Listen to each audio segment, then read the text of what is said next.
With all respect to Mr. Suminto, PhD, Assistant Finance Minister for Financial Sector Policy as keynote speaker. Mr. Irman Faiz, Macroeconomist at Bank Danamon Indonesia as speaker.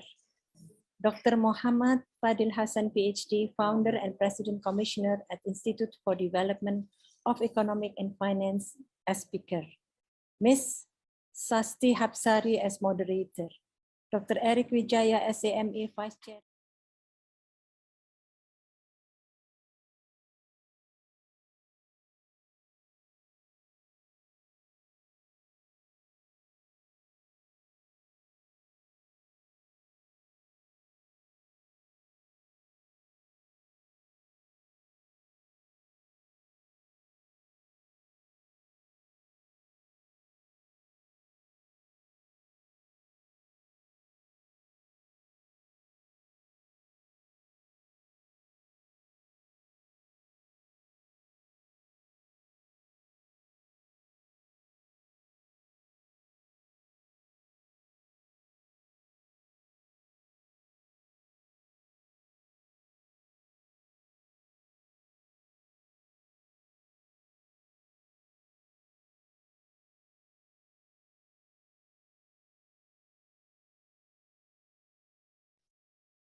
The International Jakarta Economic Forum 2022 with the theme The Role of Young People in Realizing SDGs 2030 on the Target of Decent Work and Economic Growth during the COVID-19 Recovery through Science and Technology Innovation, sponsored by Bank Indonesia, Yayasan Pengembangan Perbankan Indonesia, and Lembaga Pengembangan Perbankan Indonesia.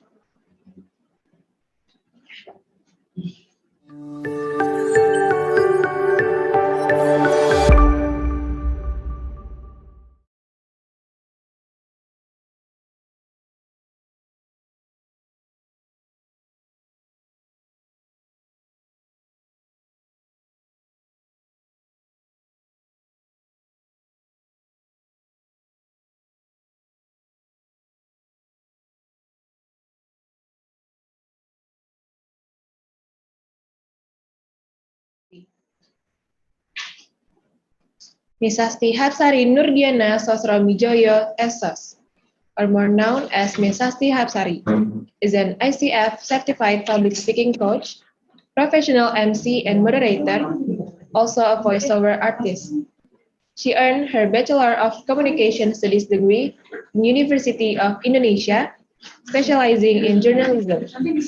Ms. Sasti Hapsari is also a trainer and speaker for public speaking in various universities and companies or institutions. She also completed a communication course master level in Speech Academy, Asia, Singapore.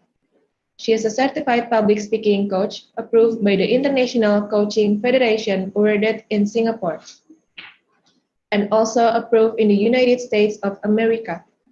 She was the title holder of None Jakarta Selatan 2015 and democratically elected for the first woman chairperson of Ikatan Abang None Jakarta Selatan in 2016 until 2018. She hosted many big events and high-level summits. She spoke in many seminars and training in universities and companies or institutions. She has also been chosen judge and mentor for Duta Bank Mandiri for 2 consecutive years, Duta Museum DKI Jakarta in 2019, and a judge for Pasukan Pengibar Bendera Pusaka selection in 2021. To Ms. Sasti Hapsari Nurdiana Sosro.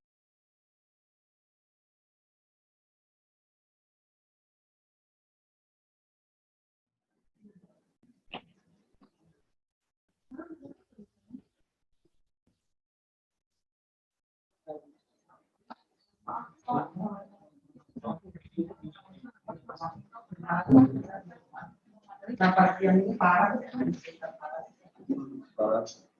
yang pas itu tadi.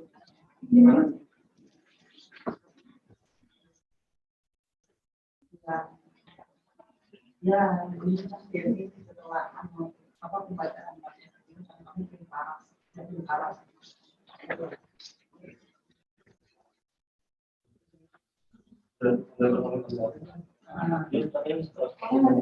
Yang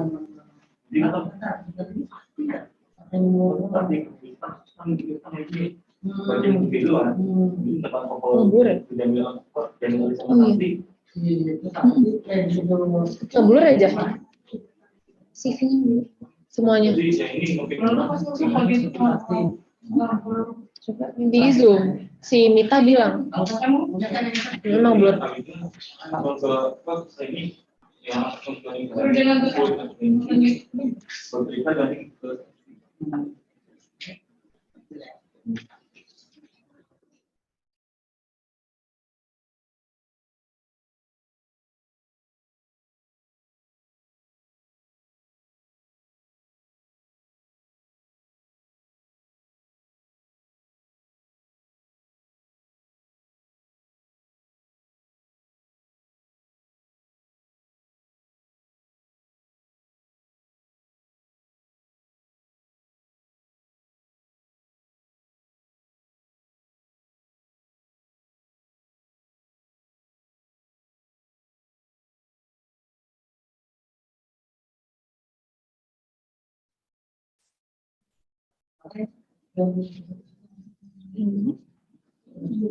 Ini ada CV ya?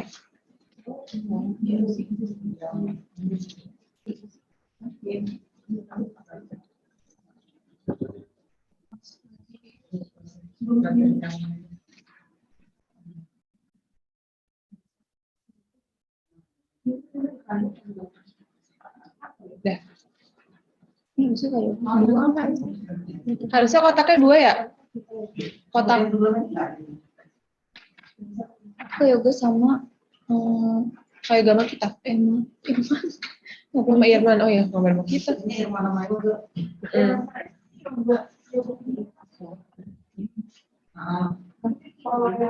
Bentar, jadi gimana? Ini, harusnya Irman sama Yoga tuh. Ya, nanti Yoga harus bisa. Kalau kita nanti ini namanya internasional. Ini kita ganti-ganti lagi. Oh, betul. Berarti ini yoganya namanya yoga. Oh, namanya. Berarti siapa ada berarti bisnis. Iya. Ini. Iya, kamu jadi yoga ya? Kalau itu semuanya internasional semuanya 2022 kita nanti pokoknya selain Pak Imawan, Kak Beatrice, Faida, Fadil, Tigan, Tigan juga terus yang Tigan dua-duanya Fadil ya? Fadil tadi ngomong? Iya, emang.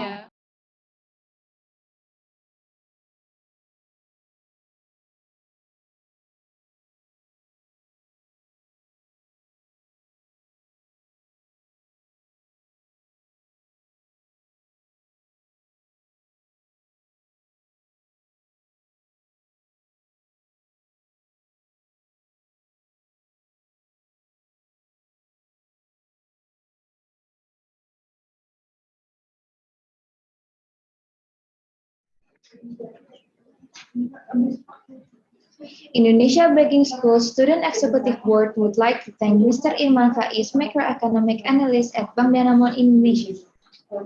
For documentation, I will guide you in a count of 3. 3, 2, 1.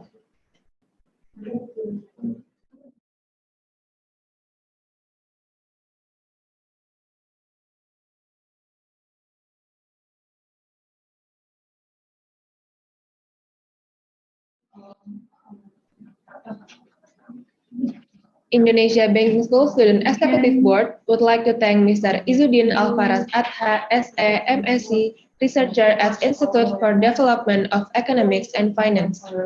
For documentation, I will get you in a count of 3. 3, 2, 1. Next, the province.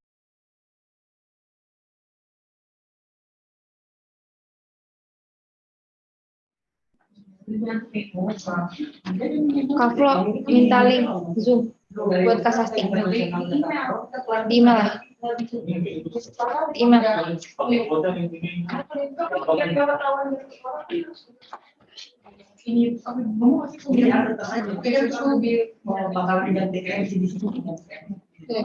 Thank you to Ms. Sasti Hapsari Nurdiana Sosromijoyo.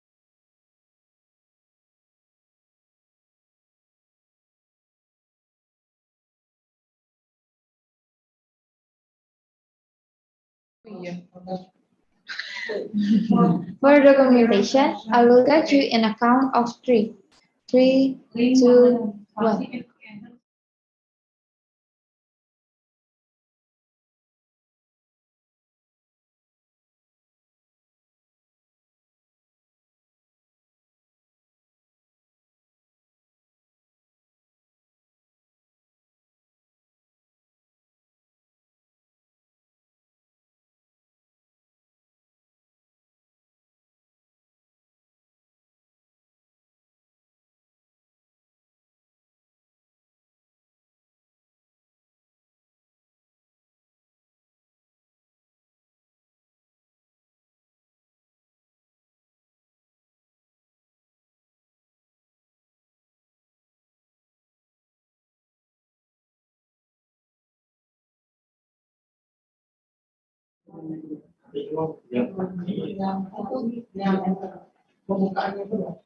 Intronya.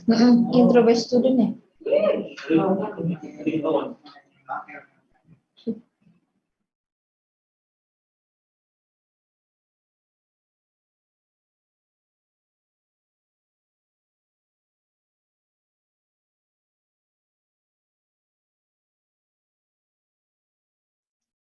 Lanjut.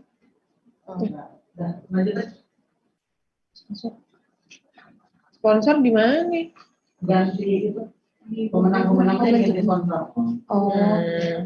Jangan tulis namanya. Hah? Jangan tulis namanya. Nanti namanya baru di next.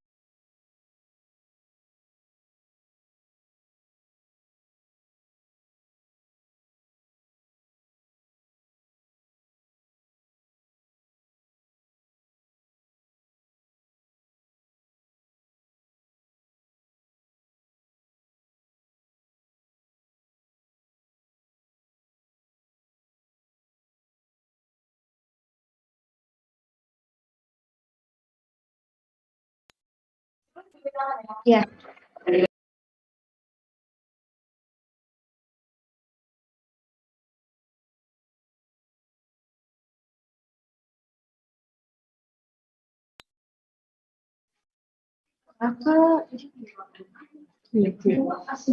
second place of Indonesia Banking School Best Student is won by Faiza Zarani with the title of Scientific Writing on behalf of Fadil as the head of event. Congratulations to Faiza Zarani. For documentation, I will get you in a count of 3. 3, 2, 1. Thank you. Place is won by Beatrice Alicia with the title of Scientific Writing on behalf of Fadil as the head of event. Congratulations to Beatrice Alicia.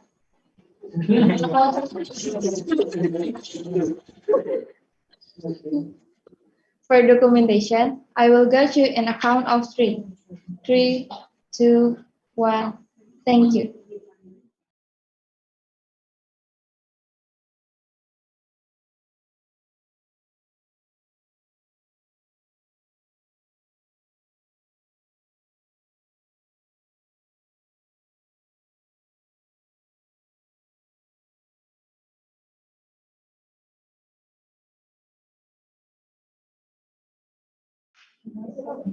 The best presentation won by with the title of Scientific Writing on behalf of Florence Helmalisa Tatokude as the head of event division. Congratulations to for documentation, I will get you in a count of 3. 3, 2, 1. Thank you.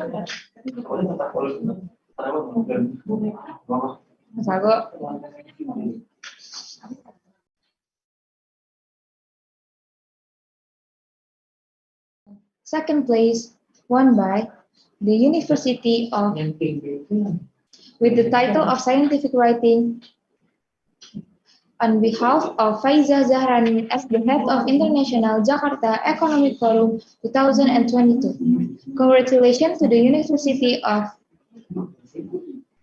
for documentation. I will get you in a count of three.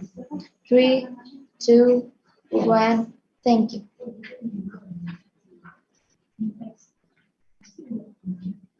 The Best Scientific Writing Competition. First place, won by the university with the title of Scientific Writing on behalf of Himawan Adinugroho as the Student President of Indonesia Banking School Student Executive Board. Congratulations to for documentation. I will get you in a count of three. 3, 2, 1. Thank you.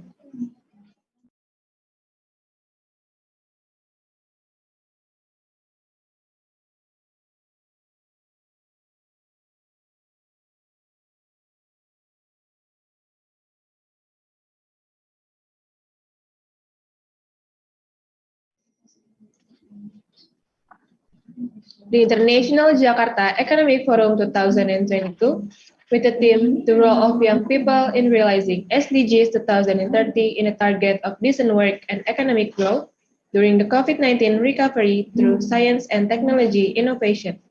Sponsored by Bank Indonesia, Yayasan Pengembangan Perbankan Indonesia, dan Lembaga Pengembangan Perbankan Indonesia.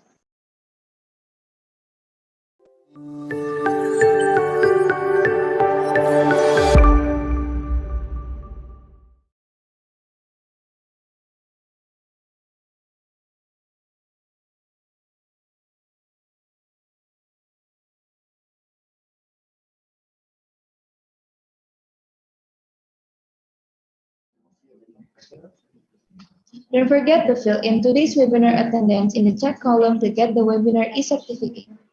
I'm Daniela Quinta Anastasia.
Indonesia Banking School hadir dengan program-programnya yang dikemas untuk menghasilkan mahasiswa-mahasiswi yang siap menuju dunia bekerja secara profesional. Let's reach the future with integrity, skill, and knowledge. Be a professional banker with Indonesia.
Aims to train students to get used to expressing the results of their thoughts contained in the form of scientific papers made systematically and methodologically, followed by a webinar with sources with the aim of reviewing the topic raised in order to find solutions related to the topic.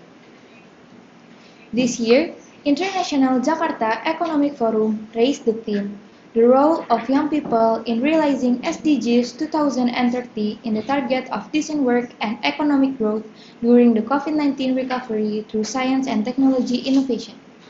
The purpose of selecting this theme is that together we can find solutions in realizing SDGs 8 goal, namely decent work and economic growth during the COVID-19 recovery, in which we're today accompanied by great speakers. To the Honorable Mrs. Dr. Kusumaningtuti Sandriharmi Sutiono SH LLM, Chairwoman of Indonesia Banking School, whom we respect, Mr. Dr. Eric Wijaya, SA, MA, First Vice Chair for Academics, Mr. Gatot Sugiono, SA, MM, Second Vice Chair for Finance, Mr. Dr. Woni Rofianto, ST, MSE, Third Vice Chair for Student Affairs, whom we respect, Mrs. Dr. Wiwi Idawati, SA, MSc, AKCA, SCPA, Head of Accounting Department. Mrs. Meta Andriani, SA, MM, Head of Management Department. Mr. Dr. R. Bambang Budiana, Insinyur MSc, Head of Sharia Economy Management Department. Whom we respect, Mr. Arif Rahman, SOS, Head of Student Affairs and Alumni Division, and Mr. Dr. Antio Prachoyo, MSE, Supervisor of Indonesia Banking School Student Organization. Whom we respect, Mr. Dr. Andi M. Alfian Parewangi, SAMA. Mrs. Dr. Etika Karyani, SA, AK, MSM, CA, CMA, and Mrs. Monica Kusetia Ciptani, SAMAK, as our International Jakarta Economic Forum 2022 judges. whom we respect, Ms. Sasti Hapsari Nurdiana Soswamijoyo, SOS as moderator. Whom we respect, Mr. Suminto, PhD, Assistant Finance Minister for Financial Sector Policy. Mr. Irman Faiz, Macroeconomic Analyst at Bank Danamon, Indonesia. Mr. Izzuddin Alfaraz Adha, Researcher at Institute for Development of Economics and Finance. Himawan Adi Nugroho, Student President of Student Executive Board Indonesia Banking School. Faiza Zahrani, Head of International Jakarta Economic Forum 2022. As well as participants of the International Jakarta Economic Forum 2022, which we are proud of. Ladies and gentlemen, before starting the event, allow me to read the schedule for today's agenda. First, opening. Second, sing the national anthem of Indonesia, Indonesia Raya. Welcome speech by the head of International Jakarta Economic Forum 2022. Fourth, welcome speech by the student president of Student Executive Board Indonesia Banking School. Fifth, welcome speech from the chairwoman of Indonesia Banking School. Sixth, opening speech from Mr. Suminto, PhD, Assistant Finance Minister for Financial Sector Policy. Seventh, group photo session. Eighth, insight from Mr. Irman Faiz, Macroeconomic Analyst at Bank Danamon, Indonesia. Ninth, insight from Mr. Izzuddin Alfaraz Adha, SA, MSc, Researcher at Institute for Development of Economics and Finance. 10th, question and answer session. 11, awarding is certificates and plaques. 12, best student awarding. 13, announcement of winners International Jakarta Economic Forum 2022 scientific paper competition. 14, closing. Starting today's event, let's sing Indonesia's national anthem, Indonesia Raya.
SHLLM, Chairwoman of Indonesia Banking School. To the Honorable Mr. Dr. Eric Wijaya, SA, MA, First Vice Chair for Academics. Mr. Gatot Sugiono, SA, MM, Second Vice Chair for Finance. Mr. Dr. Wani Rofianto, SA, MSE, Third Vice Chair for Student Affairs. To the Honorable Mrs. Dr. Wiwi Idawati, SA, MSE, AK, CA, ACPA, Head of Accounting Department. Mrs. Meta Andriani, SA, MM, Head of Management Department. Mr. Dr. R. Bambang Budijana, Insinyur MSc, Head of Sharia Economy Management Department. To the Honorable Mr. Arif Rahman SS, Head of Student Affairs and Alumni Division, and Mr. Dr. Antio Prachoyo, MSE, Supervisor of Indonesia Banking School Student Organization, whom we respect. Mr. Dr. Andi M. Alfian Parewangi, SA, MA. Mrs. Dr. Etika Karyani, SA, AK, MSM, CA, CMA. And Mrs. Monica Kusetia Ciptani, SA, MAK, as our International Jakarta Economic Forum 2022 judges, whom we respect. Ms. Sasti Hapsari Nurjana Sosromijoyo, SOS as moderator, whom we respect. Mr. Suminto, PhD, Assistant Finance Minister for Financial Sector Policy. Mr. Irman Faiz, Macroeconomic Analyst at Bank Danamon, Indonesia. Mr. Izzuddin Alfaraz Adhan, Researcher at Institute for Development of Economics and Finance, as well as Himawan Adi Nugroho, Student President of Student Executive Board Indonesia Banking School, as well as participants of International Jakarta Economic Forum 2022, which we are proud of. First of all, let us praise and thank the presence of God Almighty for the abundance of grace and joy of all of us can still gather in the International Jakarta Economic Forum 2022 webinar through this Zoom virtual meeting this morning. I would like to welcome and thank the lecturers, judges, and all participants who have attended today. Jakarta Economic Forum is an annual event held by the Student Executive Board of Indonesia Banking School under the Ministry of Strategic Studies and Action.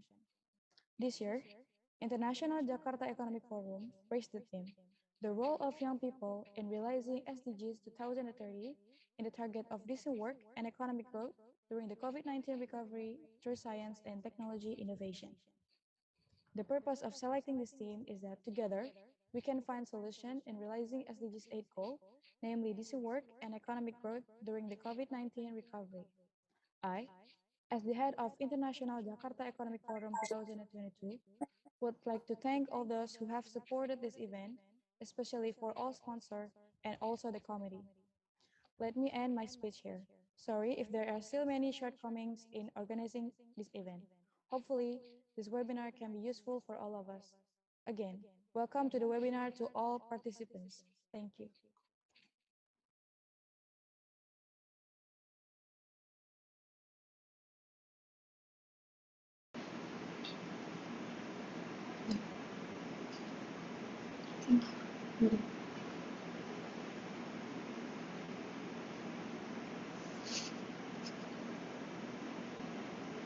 Thank you to Faiza Zarani for the speech. Next, speech from the Student President of Student Executive Board Indonesia Banking School, Himawan Adi Nugroho. Time and place are welcome.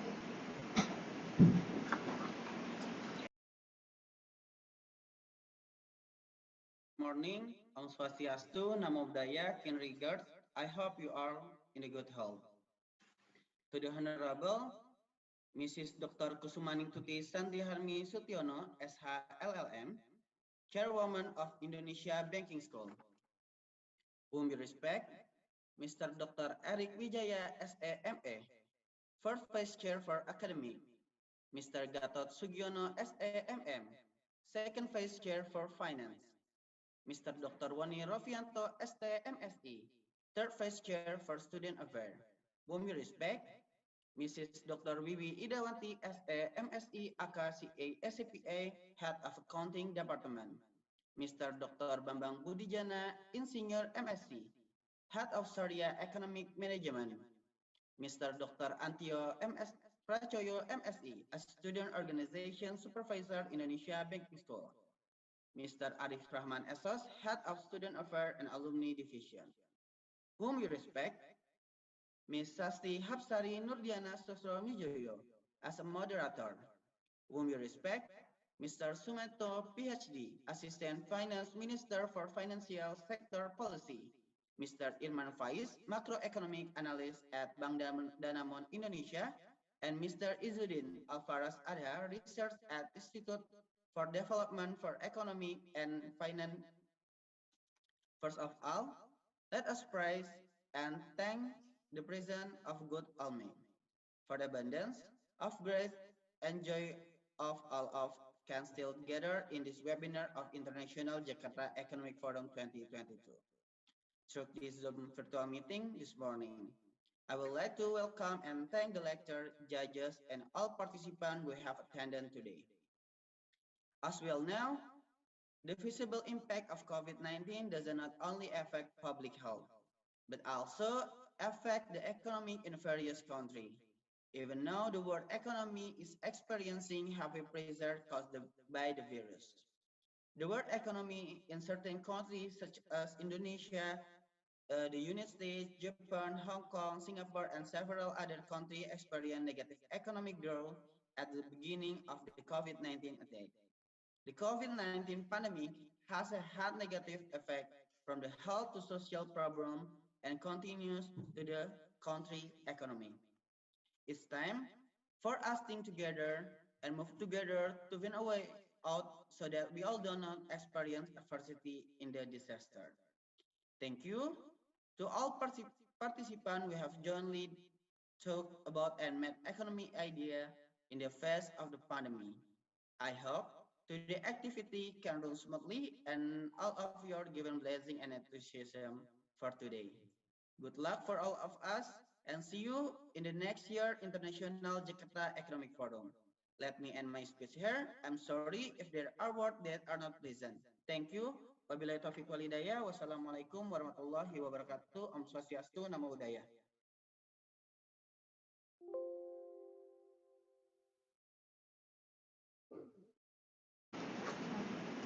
Thank you to Himawan Adinugroho for the speech.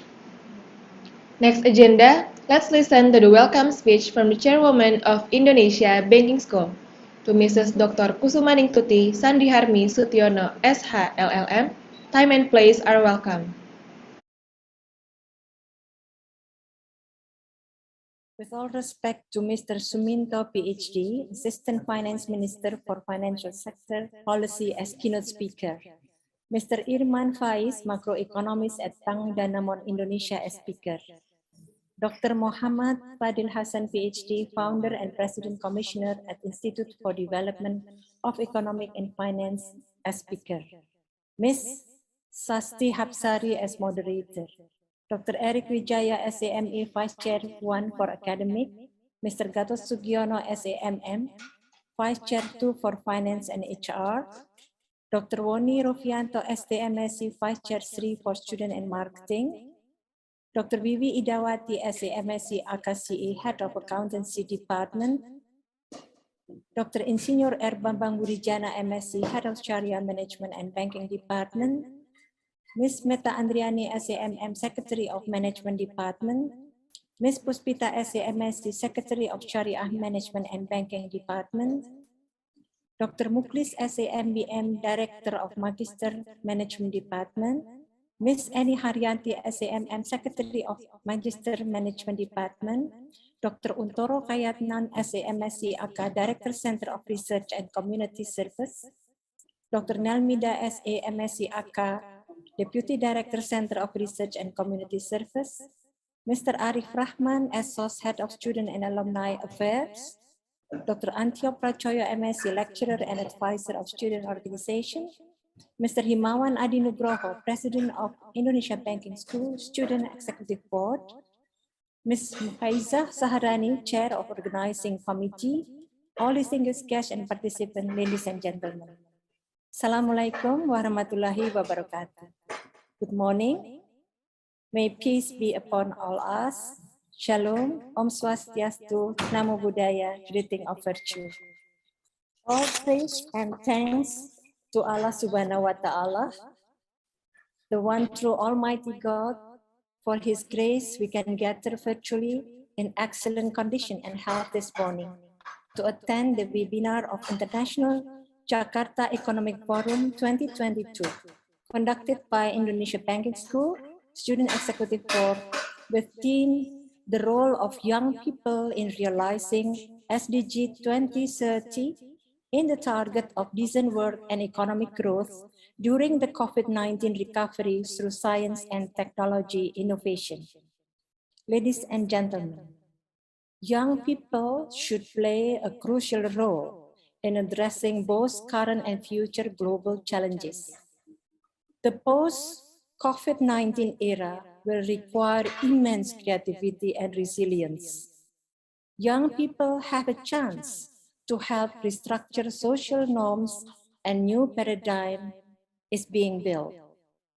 Technology has been a great enabler for societies during the pandemic. It has been used to sustain most, if not all, facets of life, including education, remote work, and even virtual parties for relaxation. The post-COVID-19 era will see an increased reliance and realization of the importance of technology in our day-to-day life. Science, technology, and innovation can contribute to a sustainable and resilient recovery from the COVID-19 pandemic.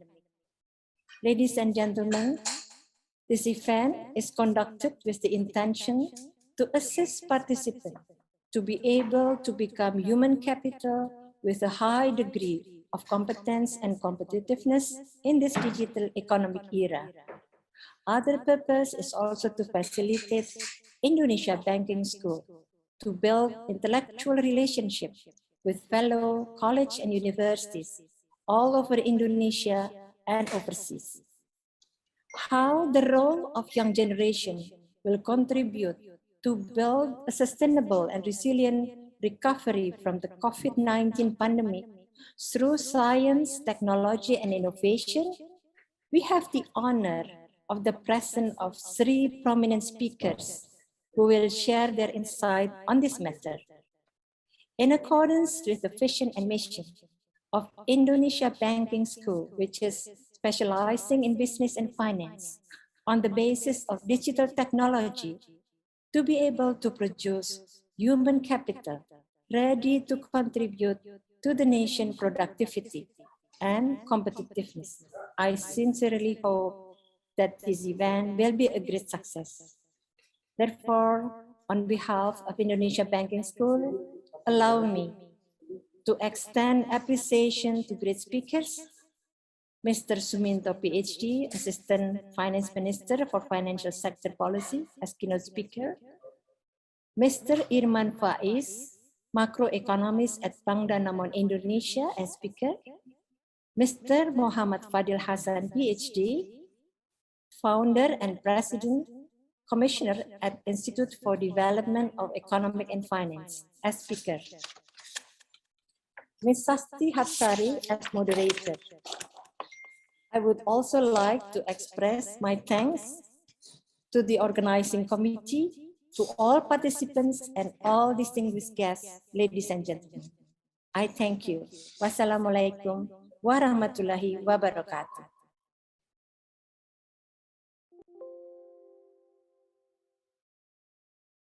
Sandri Harmi Sutiono for the speech. Ladies and gentlemen, let's listen to the opening speech from Mr. Suminto, PhD.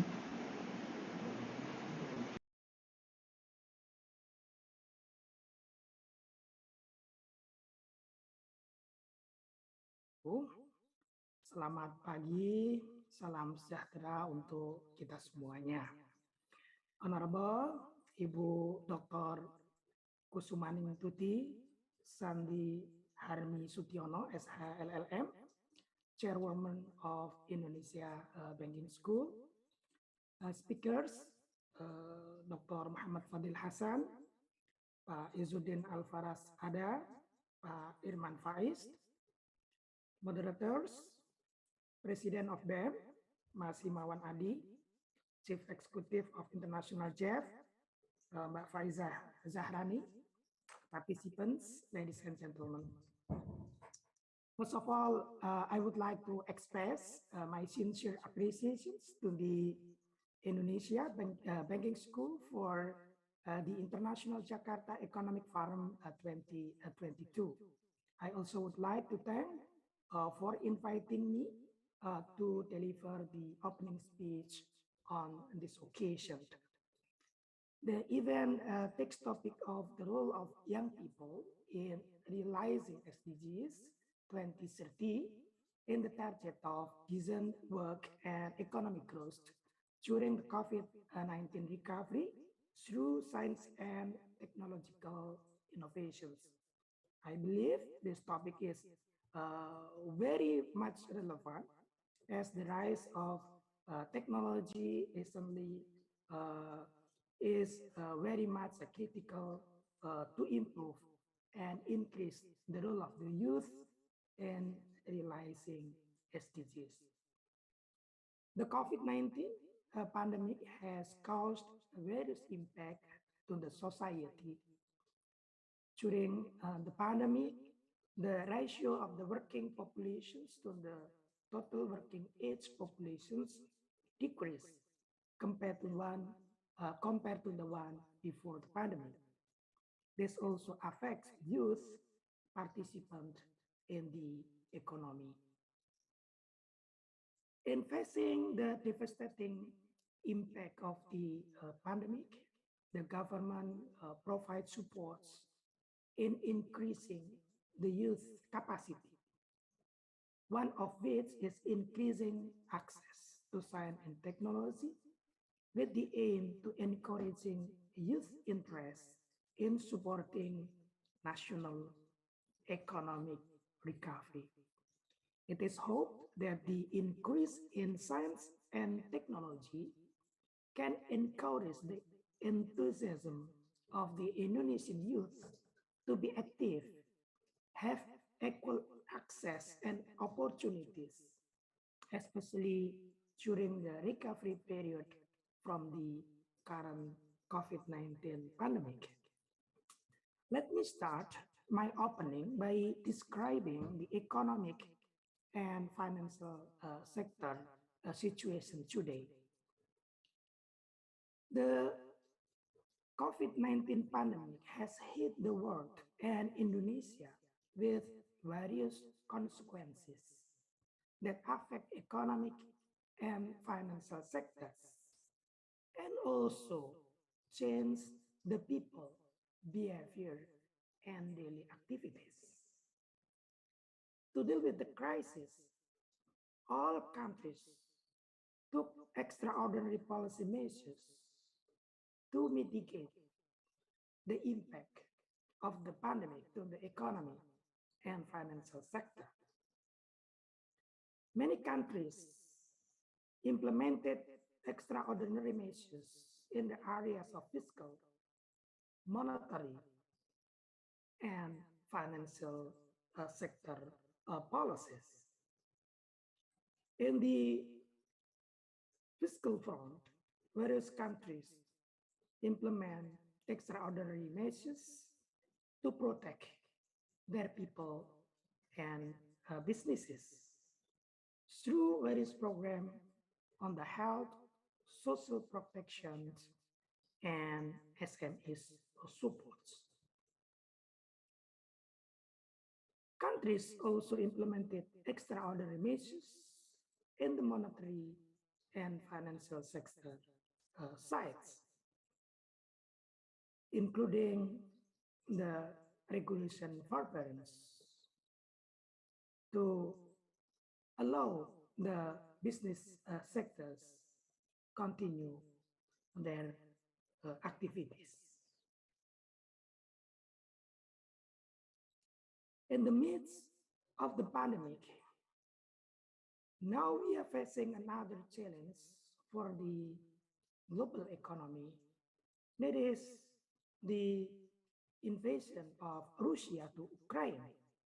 That will also impact the global economy through various channel and transmissions, including trade, investment, and financial markets.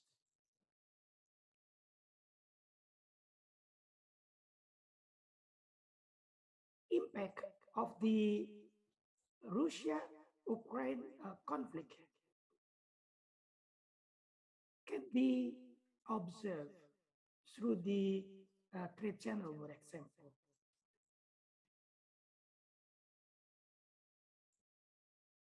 The impact of the trade and commodities immediately could be observed from the increased price of commodities, including the oil price, affecting many countries in the world. Rising commodity prices will affect the performance of the many economies that still facing the challenge of the COVID-19 pandemic.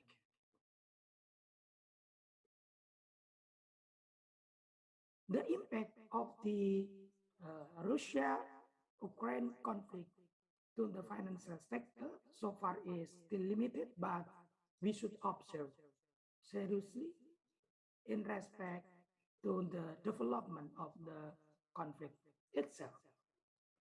The combination of the Russia-Ukraine conflict and the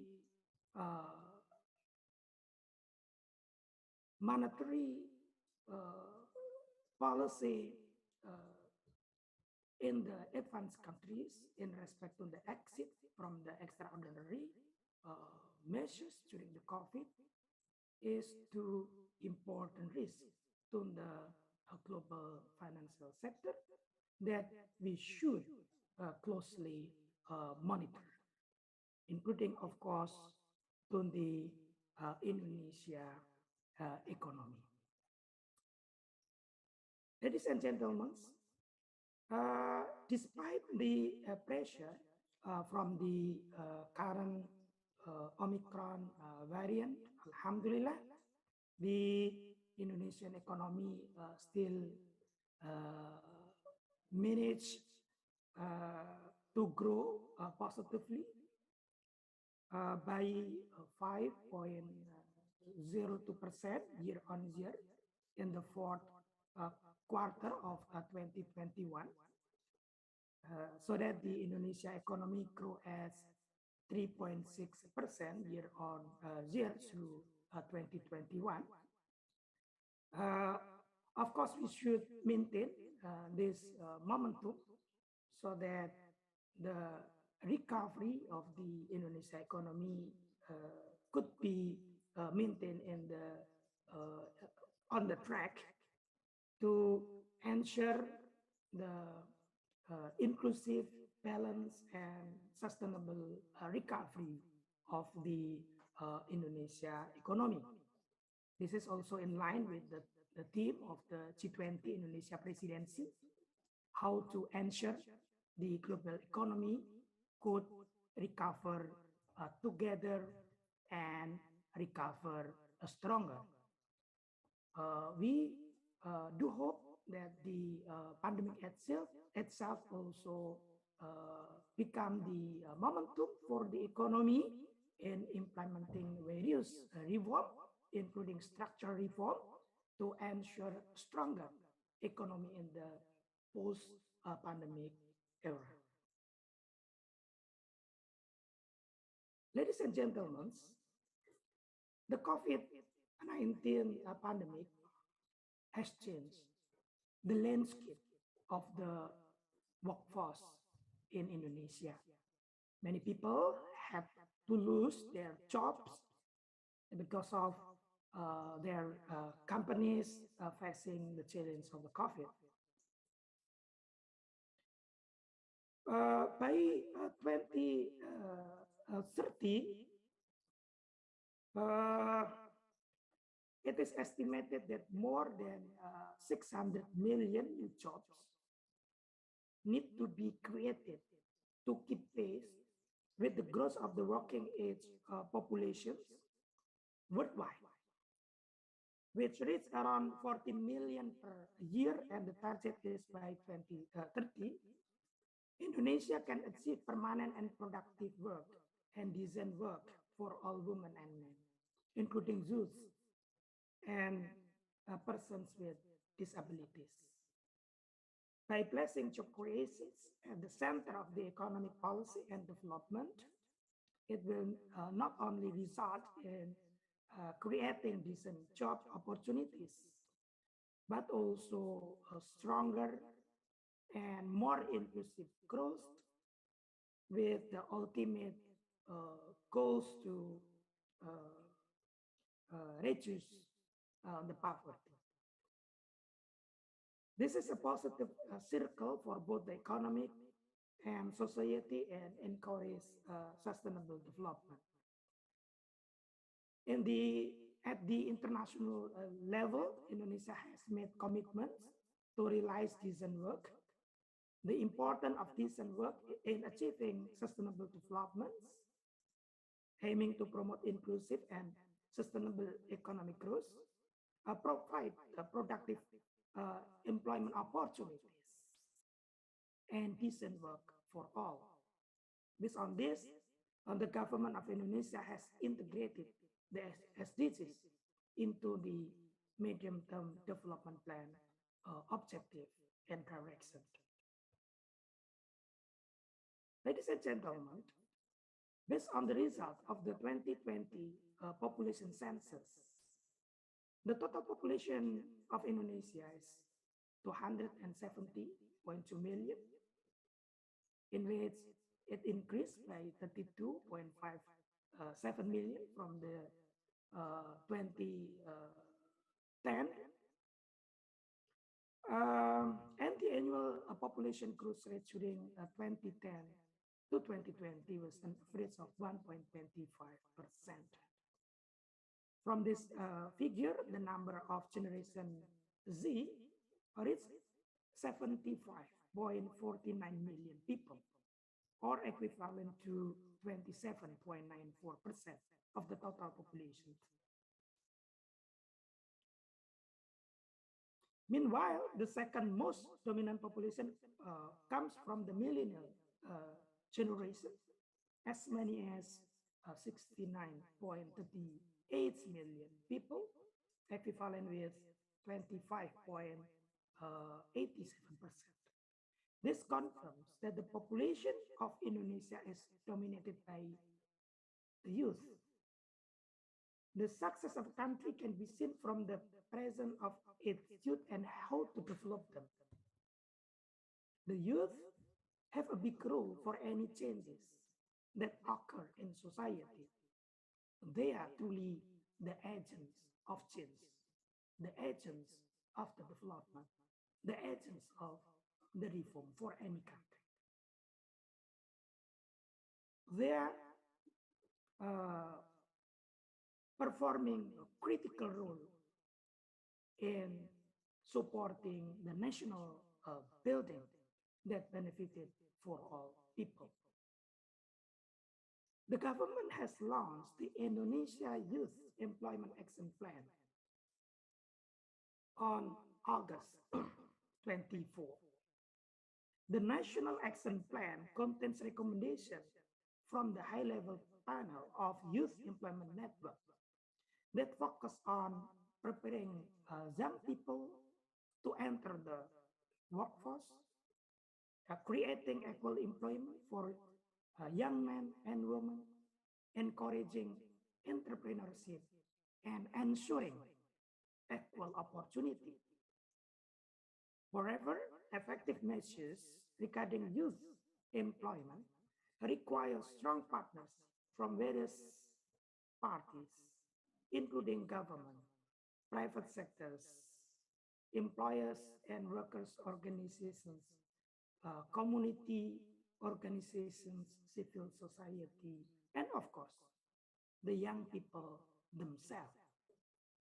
With the current pandemic, young people must be able to analyze and study the changes that occur in all aspects of the society, both economic and social aspect, and also other aspects of our lives. The changes that are happening today require youth to remain creative and innovative in finding and taking advantage of opportunities.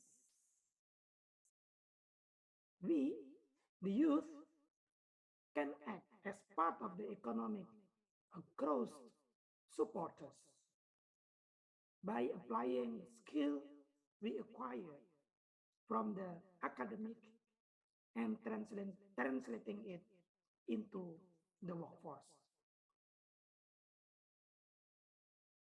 The potential for technology development in Indonesia is supported by a range number of factors, including the number of populations, in ways most of them are young people.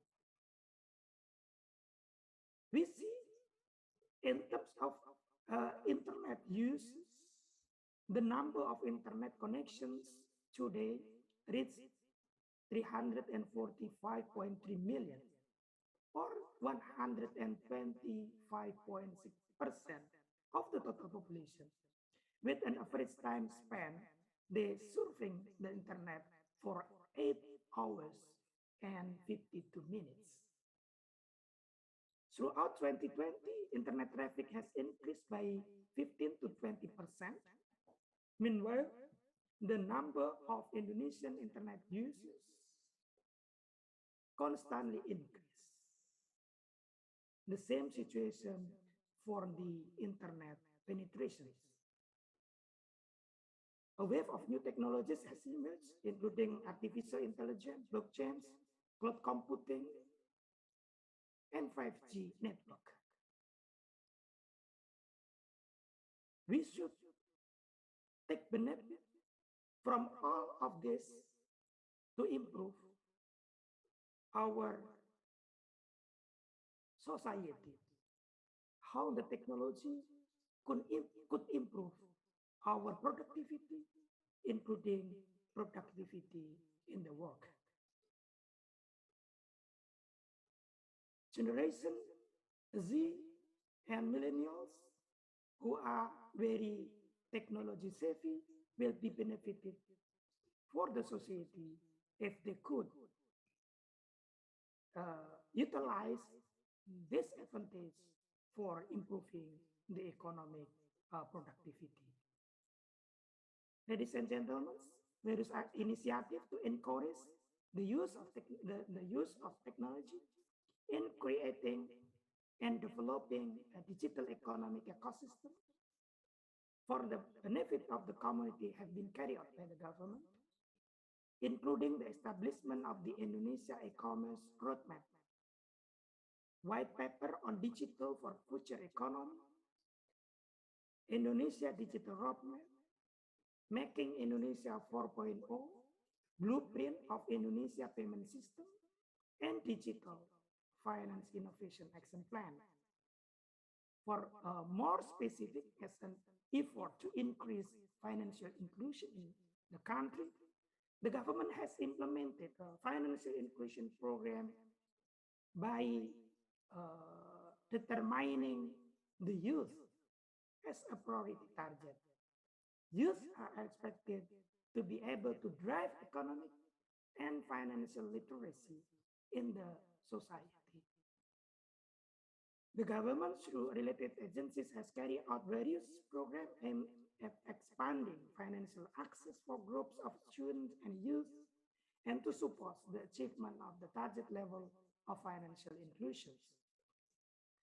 Some of these programs include the government has launched the Youth Financial Inclusion Strategy, recognizing that young people can make significant progress toward the Indonesia development goals.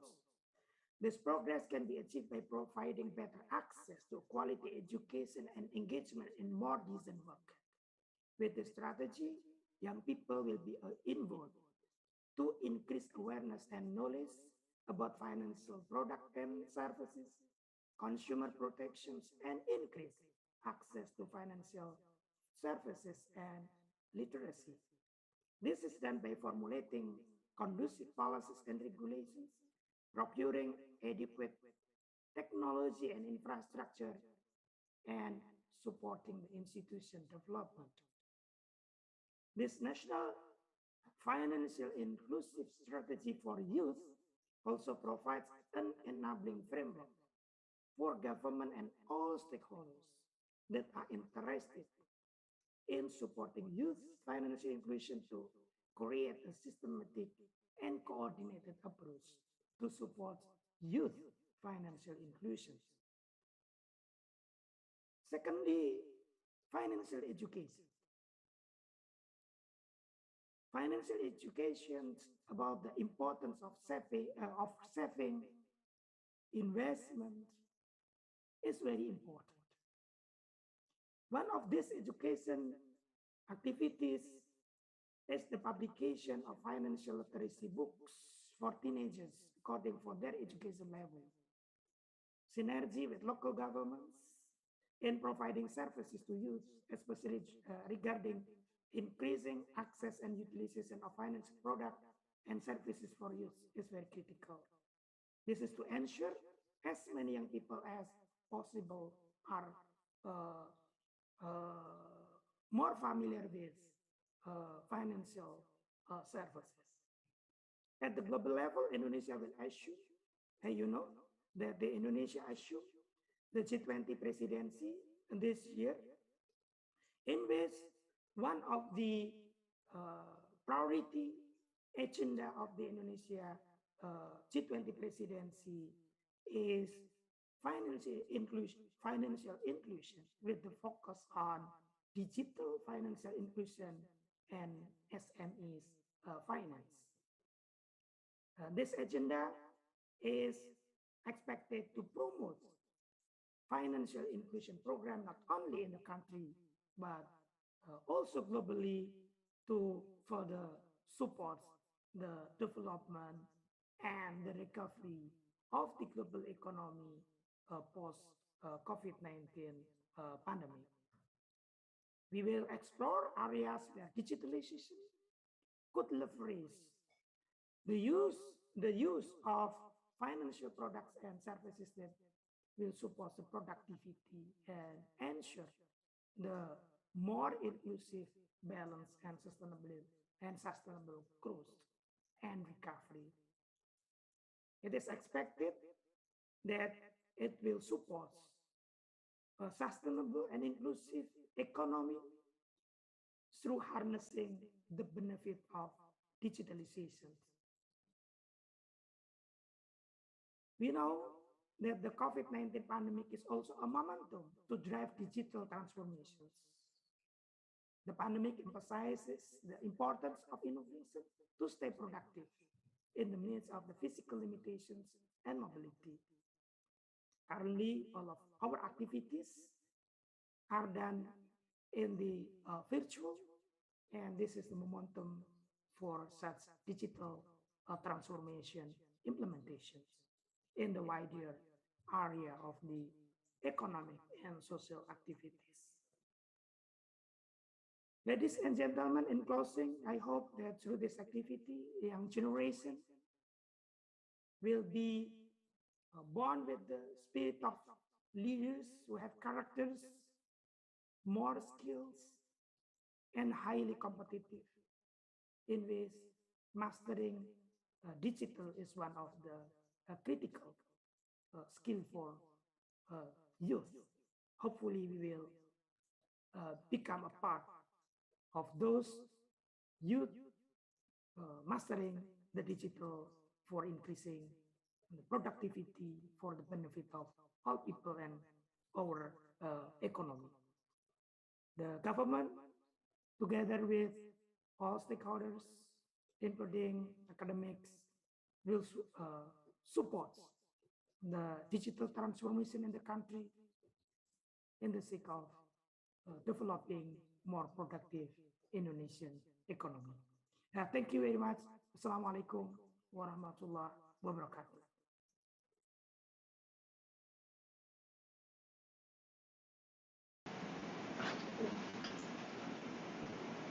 Thank you to Mr. Suminto for the opening speech. The next agenda is a group photo session. Panelists are requested to turn on your camera. I will get you in a count of 3.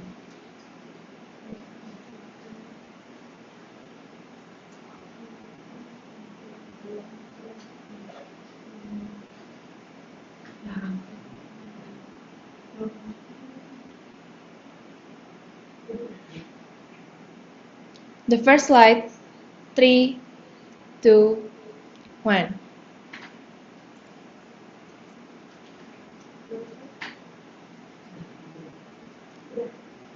The next slide, 3, 2, 1. Thank you.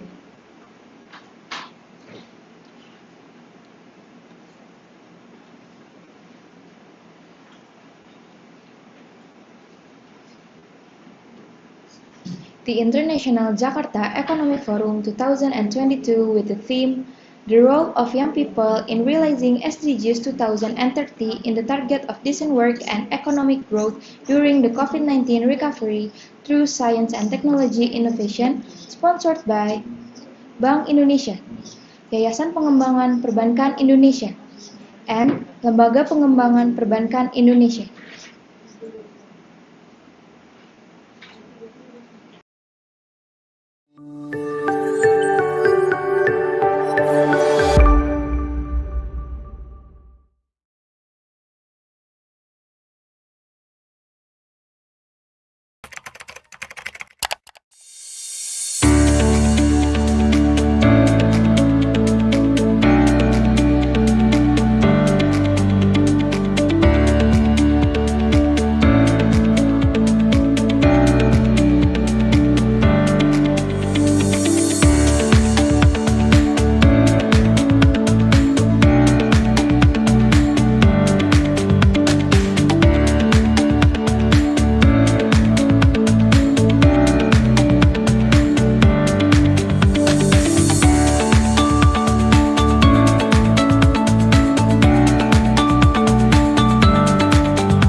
Gentlemen, come to our main agenda today, namely insight by the speakers who will be guided by Ms. Sasti Hapsari Nurdiana Sostromijoyo SOS as our moderator today. Before starting the agenda, let me read the moderator CV.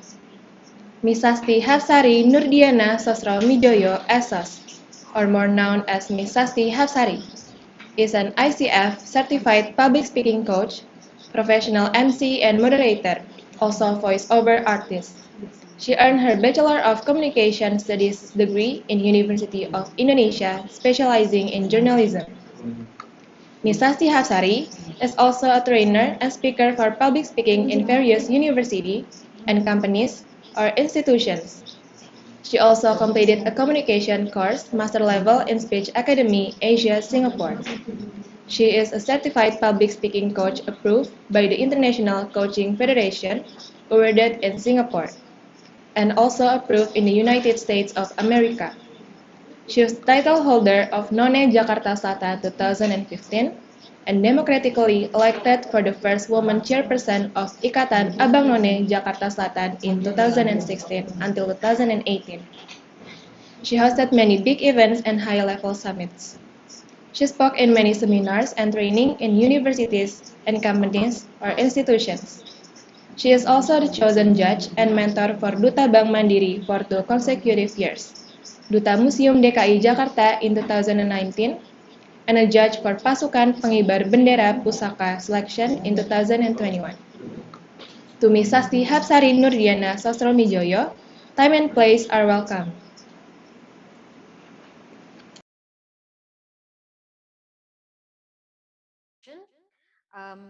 The Excellency Ibu Dr. Kusumaning Tuti, the Excellency Pak Suminto PhD, distinguished guests, ladies and gentlemen. My name is Sasti Hapsari and it's an honor for me to lead this session of International JEF 2022 with the theme of the role of young people in realizing SDGs 2030 in the target of decent work and economic growth during the COVID-19 recovery through science and technology innovation. As we all know, COVID-19 is severely affecting the world of work. Less than 1 year into the global pandemic, the virus has driven the world into a crisis of unprecedented scale, not only affecting the health sector, other sectors are also forced to adapt to this global health crisis, including the economy and other social conditions of society.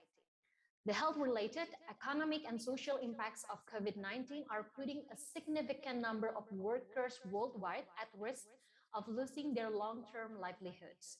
This rapidly changing condition has become a challenge, as well as a new opportunity for the country and also the world to review how planning and roadmap for the economy in the future should be implemented.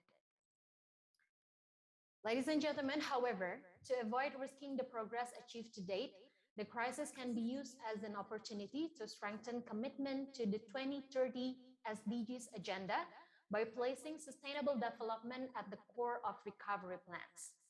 Today is particularly special because we have a notable and inspiring expert joining us today in this virtual room. First and foremost, I would like to invite onto the screen our esteemed speakers, Bapak Irman Faiz and also Bapak Izzuddin Alfaras Ada, representing Pak Fadil as the founder and president commissioner at INDAF. Pak Irman and also Pak Faras, let us. Hi, Sasti. Hi, everyone. Hi. Good morning. Hello. Good morning. Such an honor and pleasure to meet all of you here in this conference. Thank you. Likewise, Pak Irman. Okay, knowing that Pak Irman and Pak Faras are still unexpectedly young, therefore I will just call Mas Irman and also Mas Faras. You don't need to call it Mas or Pa, just the name. It's okay, really all right. I think we are at the same age. Okay. Yeah. Okay. Okay, Mr. Irman or Irman and also Faras, each speaker has approximately 45 minutes to deliver the presentation. We also have a timekeeper here. So I would like to forgive in advance if there will be a reminder in the middle of your presentation. And then after Mas Faras' presentation, we will have a dedicated session for Q&A with the participants.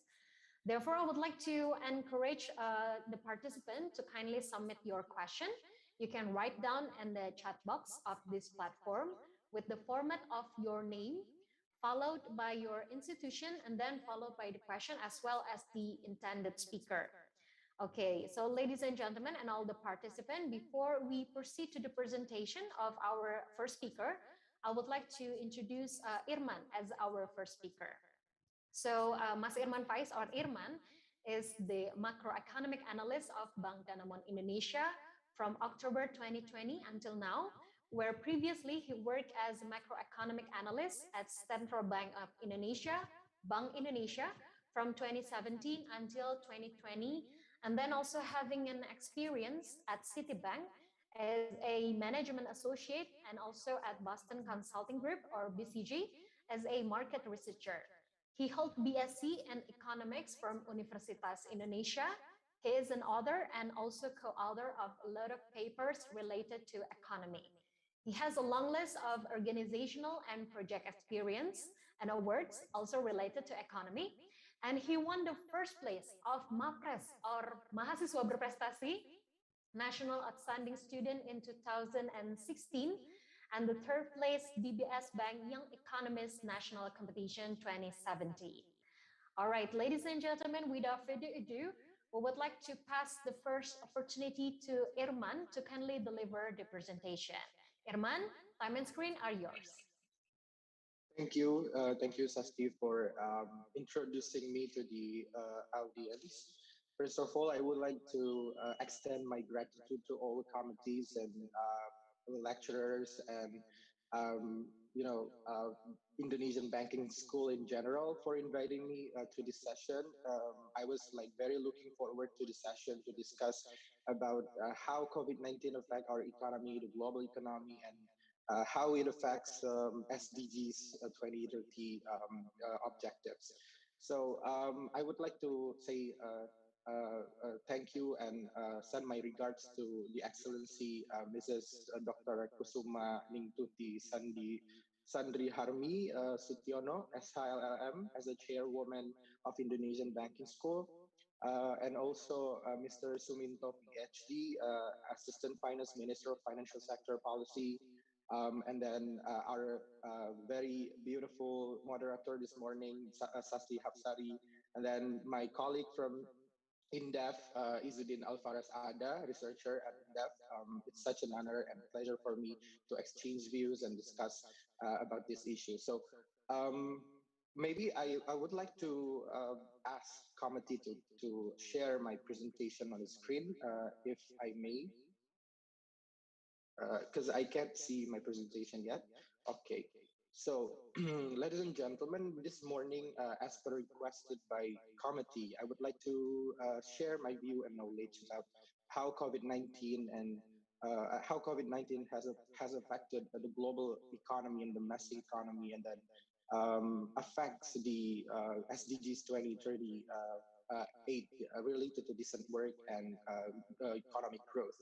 So I would give a title of my presentation, COVID-19 and the Future of Work, because, we have predicted that there will be a shift in the way we work in the future, but COVID-19 seems like accelerating the process of the change. And I would explain how and the details later in the slides. Can we proceed to the next slide, please? Okay, so as Sasti has already introduced me, I think we can skip this part.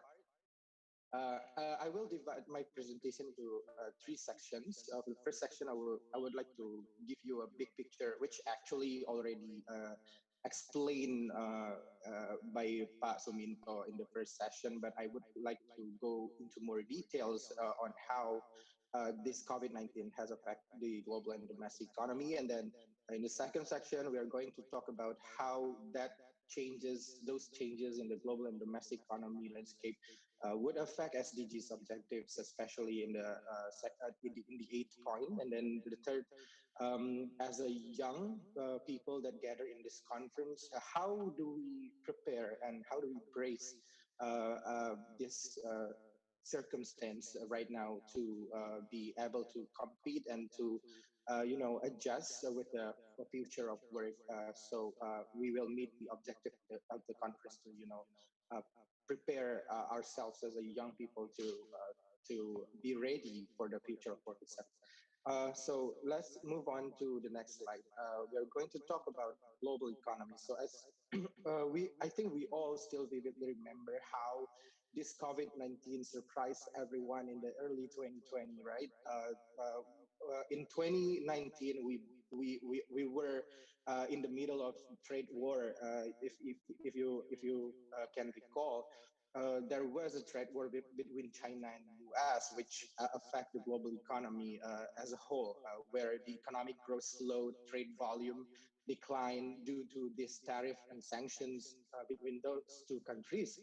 And in 2019, finally, Trump and Jinping reach like a talk which actually eased the tension, and that leads into a more optimistic tone starting the year of 2020. But in January, China reported that there is a case of COVID-19 which we never seen before, and we need to be ready to face this virus. And China was sending the warning to all over the world. And finally, in Indonesia, in March, we saw the first episode of this COVID-19. And along the way, if you could see the graph in the left side, that's our economic growth, the global economic growth. And we could see that the overall economic growth in the global declined by 3.1% as the impact of mobility restrictions imposed by the government. As we as we know that COVID-19 is very highly transmitted through human to human, so authorities across the globe impose this kind of mobility restrictions, social distancing, so we can't go outside to spend our money. uh, those things made the economic activities decline, right? As what happened here also in Indonesia. And if we look at the component in the global economic growth, advanced economies hit the most as this virus, they impose like more stringent restrictions compared to emerging market. I mean, the enforcement, the restrictions that you can't go to another region due to this COVID-19, but emerging markets is like more, loosened in terms of mobility restrictions. So the growth of the economy is actually contracted, but not as much as advanced economy. And this is what we call by self-made crisis, which we never experienced before. As you can remember, in 2018, in 2008 we experienced global financial crisis due to the subprime mortgage crisis in the U.S., which spilled over to all over the world. And in 1998, we can see that our economy contracted due to the Asian financial crisis, due to the external debt and currency depreciation, a severe one. But now it's not caused by currency. It's not caused by social or political issues. It's more on health. And with the last episode we have seen is the Spanish flu, which or SARS, which actually the impact is not that big compared to the COVID-19. So this is a very unprecedented episode. But fortunately, with the measures taken by authorities all over the world, doing the social mobility restrictions, economy gets started to recover after the first 6 months. This virus had been spreading, so we started to see that economic indicators rebounded in June or in the middle of 2020 due to the government relaxed the mobility restrictions, though we were very cautious in relaxing this mobility restrictions. Thus, we saw that in 2021, as the recovery sustained, economic growth rebounded to a positive territory for the global economy. IMF estimated it was around 5.9% year on year, and for the advanced economy, it was around 5%. And emerging market, including Indonesia, again rebounded higher than advanced economy at 6.5%. It is related to the way we control the virus. So again, the mobility restrictions in across emerging markets was relatively like milder compared to advanced economy. But the point is the dynamic of mobility restrictions imposed by government vary across the globe, right? So, but there is a difference in seeing the recovery itself from consumer and producers perspective. As the virus hit, authorities disbursed a lot of stimulus that we've never seen before in the economic episode. It was like 5 to 6 times higher than the previous crisis, which means that there are a lot of liquidity in the market. There are so much money in the market. So once the economic reopening imposed by the authorities by relaxing the mobility restrictions, demand went up very significantly and rapidly. But producers were not certain and sure enough about the recovery itself. Because what if there is a next wave? Now is Delta, probably Omicron, and then what will come later. So they don't adjust the supply side that fast as the demand. So as the economic student or economic enthusiast, you know what happened when demand is recovering faster than supply. The prices increased like higher, faster than everyone could imagine. And that's what's happening across the globe right now. After the economic reopening, prices went up, and now advanced economies, including the US, Europe, we could see that US recorded inflation 7.5%. The latest data, it's like nearly 40 years high data that we see. And then in response to this, many central banks across the globe, especially in the US, already started to normalize their monetary policy. So they were disbursing money at the during the pandemic, but now they are trying to absorb that money back to their balance sheet, meaning that the prices of assets, which already mentioned by Pak Suminto, is ready to go to go down now. So the dynamic is very unpredictable and uncertain, and this is a challenge for financial and fiscal authorities across the globe. But in the real sector, if inflation continues going higher with the current situation where we could see that oil price is now above the $100 per barrel, I know that it is very surprising that it could go back due to the Russia-Ukraine tension. I still remember how my friend from oil from ITB said that I really want to work in mining or oil industry in Indonesia, but the prices just continue going down, and so I just work in bank. So what I say to him, why wouldn't you join like economy faculty or join Indonesian banking school, right? If you work in banks, and then yeah, he said that. But now we could see that the price is going up and up, above $100 per barrel, followed by other non-oil and gas commodity as well. And when the commodity prices as a raw materials for production increases, what happens? The prices of output is continuing to go higher and higher, and this is a very challenging situation where we see that there was a hope of recovery, but now the tone is like the growth of our output would be lower than our initial expectation due to this Russia and Ukraine tension. You know that Russia is like the biggest supplier of gas in Europe, and if this supply chain is disrupted by the war, meaning that the production in European countries also would be affected, right? And European countries do trade activities with many countries. If their economic growth trajectory is slowing, meaning that it would affect other economies as well, especially the US. And and European countries is our third largest major trading partner. So now we expect for higher inflation but lower growth, which in economic terms it is well known as stagflation. So this is what we fear the most right now, that we need to brace ourselves for. Next. As for the so the pandemic itself also not only the economic growth in general, it also affects the labor market as related to our topic, as we could see that in the global economy, in the United States and other advanced economy, if you look at the graph on the left slide, on the left part of the slide, uh, this is the unemployment rate percentage point change compared to the pre-pandemic level, which we defined as fourth quarter of 2019.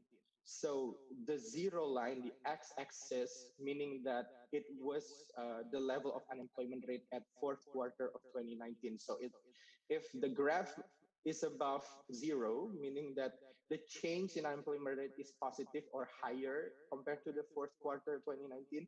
But if it is in the negative territory, meaning that it was lower than the level of fourth quarter 2019, and we still see that unemployment rate above change is above the zero line, right? The x-axis, meaning that unemployment went up due to the contraction in global economy, but it's getting better as the change percentage point is getting lower over the time as the economic recovery sustained, but it's not going back yet to the pre-pandemic level, as the numbers is not touching the zero, but it's getting closer. Hopefully this year there will be no more unexpected virus variant from the COVID-19, so we could sustain our recovery in terms of global or domestic economy. And if we look at the components, which segment of people, which groups of people affected the most by this global economic landscape due to the COVID-19, is that in terms of age, we could see that youth, us, is the most affected groups of people. We define youth as people with people who are 25 to people who are 15 to 24, 15 to 24, and prime age is 25 to 54. So the decline was all over the segments. It's broad based, but youth were the most affected sectors in terms of the global trend. In terms of gender, we could see that women was the most affected group of people, and then in terms of skill, the low skill was most severely affected by the pandemic. So this is the dynamic that provide you with a big picture of what happened with the labor market during the pandemic. Next, talking about global economy, we also need to see like how domestic economy change due to this COVID-19. In the next slide, please.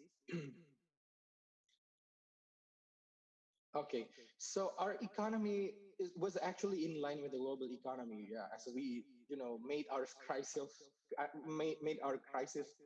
ourselves by doing the mobility restriction as well. We see that in the second quarter of 2020, our economy contracted by 5.3%. In 2020, like I mentioned earlier, as we loosen our mobility, we started to experience an improvement in the economic growth. And if you look at the component, the blue bar and the gray bar on the left, on the graph at the left part of the slide, it was investment and private consumption, which we call it by domestic demand. And when we do the mobility restriction, this domestic demand, or this gray and blue bar, were the most affected components, as we can't do traveling, we can't go to the malls, we can go to restaurants, so we can't spend like the usual. So private consumption went down. As the private consumption went down, investors don't see that it would be prospective or beneficial for them to put their money in the real sector. So investment also followed the path of private consumption going down. But the cushioning factors were in the net export. So we still do trade activities with other countries. So lucky us that this virus do not stop us of undoing the trade activities, because when the first episode hits global economy, there is a fear that we can't do trade, as the virus can spread through the goods as well. But it's very pleasing to see that we can still do trade, and especially in the 2021 when the commodity prices going up, especially for the coal and the CPO, we do earn a lot of export revenue from that episode of commodity prices surge. So net export has been very supportive in terms of economic growth into our economy. So if you look at the historical data, our economy is very domestic driven, but during the pandemic, we rely more on the external factors, which I define this as net export. But in the year of 2021, we see that this gray and blue bar is going back to positive territory as mobility restrictions has been relaxed by the government. And in fourth quarter, it already surpassed or overlapped the contribution of net exports, which means that in this year, we could see that if economic mobility recovery is sustained, as there will be no other variant which could hamper the economic growth, we could see that there will be a shift in the engine of growth this year to domestic demand, back to domestic demand. And if you look at the sectors, all sectors in 2021 improve. So the sign is like going up by green color.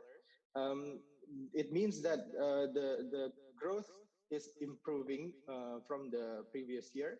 but we can see that there is a sector called information and communications going down in terms of growth here in 2021, but it was actually still at a very level of growth. So it was around 10%. Compared to 2020, it was around 11 to 12%. Meaning that during the pandemic, the shift of behavior that we work from home, we do consume more data package that creates revenue for information and communication sector. So that's why health and information and communication was the top two performing sectors during the pandemic. But information communication growth slowing a bit, but still at a very high level. So it means that these two sectors still the top two performers in 2021. What I want to highlight as well is that the sectors with employment with high level of employment such as manufacture, agriculture, constructions is already at a positive territory in terms of growth, and we could expect this year these three sectors also would record a positive growth, which I expect will be much more better than last year. Next. There is another interesting point. Although the pandemic hits our economy, global investor in terms of real investor still build their factories in Indonesia. So this is what we call by foreign direct investment. And we could see here that the top 5 countries who are still investing in Indonesia, though there was a pandemic, because mostly these investors are seeing, like, looking forward in the longer term. So they expect, after 2022 or 2023, economy recovery would sustain and everything will be going back to normal. So they will still invest in prospective countries. So it means that investors' confidence in Indonesia in terms of real foreign direct investment is still quite okay during the pandemic. In 2021, the FDI grew by 8%. And in terms of sector, this is like the sector that prioritized by the government, basically. The basic metal is related to nickel derivatives product. The mining itself also related to nickel, the raw nickel, the ore.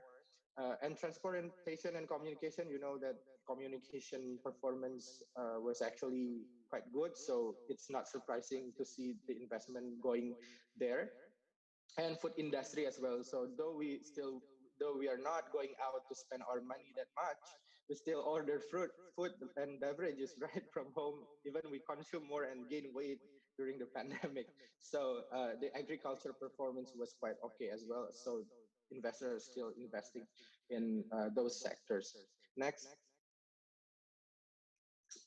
Okay, so how about the labor market in Indonesia? We saw an increase of 2.8 million unemployment in terms of numbers. So there were 2.8 million people lost their jobs due to the pandemic. So it's very staggering to see these numbers, because 2.8 million is not a small number for us, right? And most of these people are, the people whose job are not flexible enough to work from home. They need to physically present in their office and then or their workplace. But as the economic recovery continues, this number, unemployment rate, is actually going down in 2021, but it's only, around 700,000 people got their job back, or they found new job in 2021. So meaning that there is another 2.1 million people still not getting their job back. And if we look at that component, mostly these people are categorized as prime age. If we follow the definition of prime age by IMF, the 25 to 54 years old, because in Indonesia, youth employment is not really as much as the global, so the most people in 25 to 54 work to feed their families. So this is not surprising as well, although it's quite different with the global trend. But it means that we are those who are that will go to job market if there is a noise in the economy, we would be affected as well. So this also would affect how the SDGs 2030, especially the eighth point, would be, because we are expecting in 2020 in 2030 that we would achieve certain number of employment and per capita income. So by this disruption, that goals would be not not as favorable as we expected prior to the pandemic. Later on, I will show you about the graph in the next slide. Next, please. So, but despite all those scary stories and staggering stories, at least we see that economic recovery sustained this year, and we could see that from the mobility index reported by Google. So Google actually tracked your phone, so be careful. The mobility is actually going back to the pre-pandemic level. So if you look at the numbers here, if the if the percentage is positive, meaning that the mobility is already above the pre-pandemic level, or January to February 2020. And if you compare to Delta, this Omicron episode is actually not as severe as Delta. We see that the mobility in retail, recreations, groceries, parks, where we spend our money the most, is actually lower than December 2021, but it was much more better than July and August during the Delta episode. So it means that recovery is continuing. So with this recovery is continuing, we would see the phenomenon as what happened now in global economies as well, inflation. So if domestic demand increase, inflation will also go up, prices will go up. With now, we expect that this year, inflation would be around 4%, but gradually increasing along with domestic economic recovery. But there is an upside risk on inflation due to these oil prices. You know that Indonesia is much related to oil, but happily that government in government and Pertamina control the price of domestic fuel. So they have been keeping the price stable in the past years, especially for the Pertalite and Pertamax around 90 and around 92. So the transmission of oil price surge in the global market is not fully transmitted to domestic inflation, as they kept price stable. But there is a limit of Pertamina's balance sheet as well to absorb the gap between international price and domestic price, because they are indirectly subsidizing this through their profit margin. So if this price of oil continues to go up, I think government will start to consider adjusting the domestic fuel price, and it would be a raise of inflation to domestic economy. And when the prices is going up in a not healthy level, it would affect the consumer purchasing power, as the prices go up, but your income growth is not that much as income growth is not as fast as prices. You could consume less, right, compared to the where inflation is stable. So next slide, please.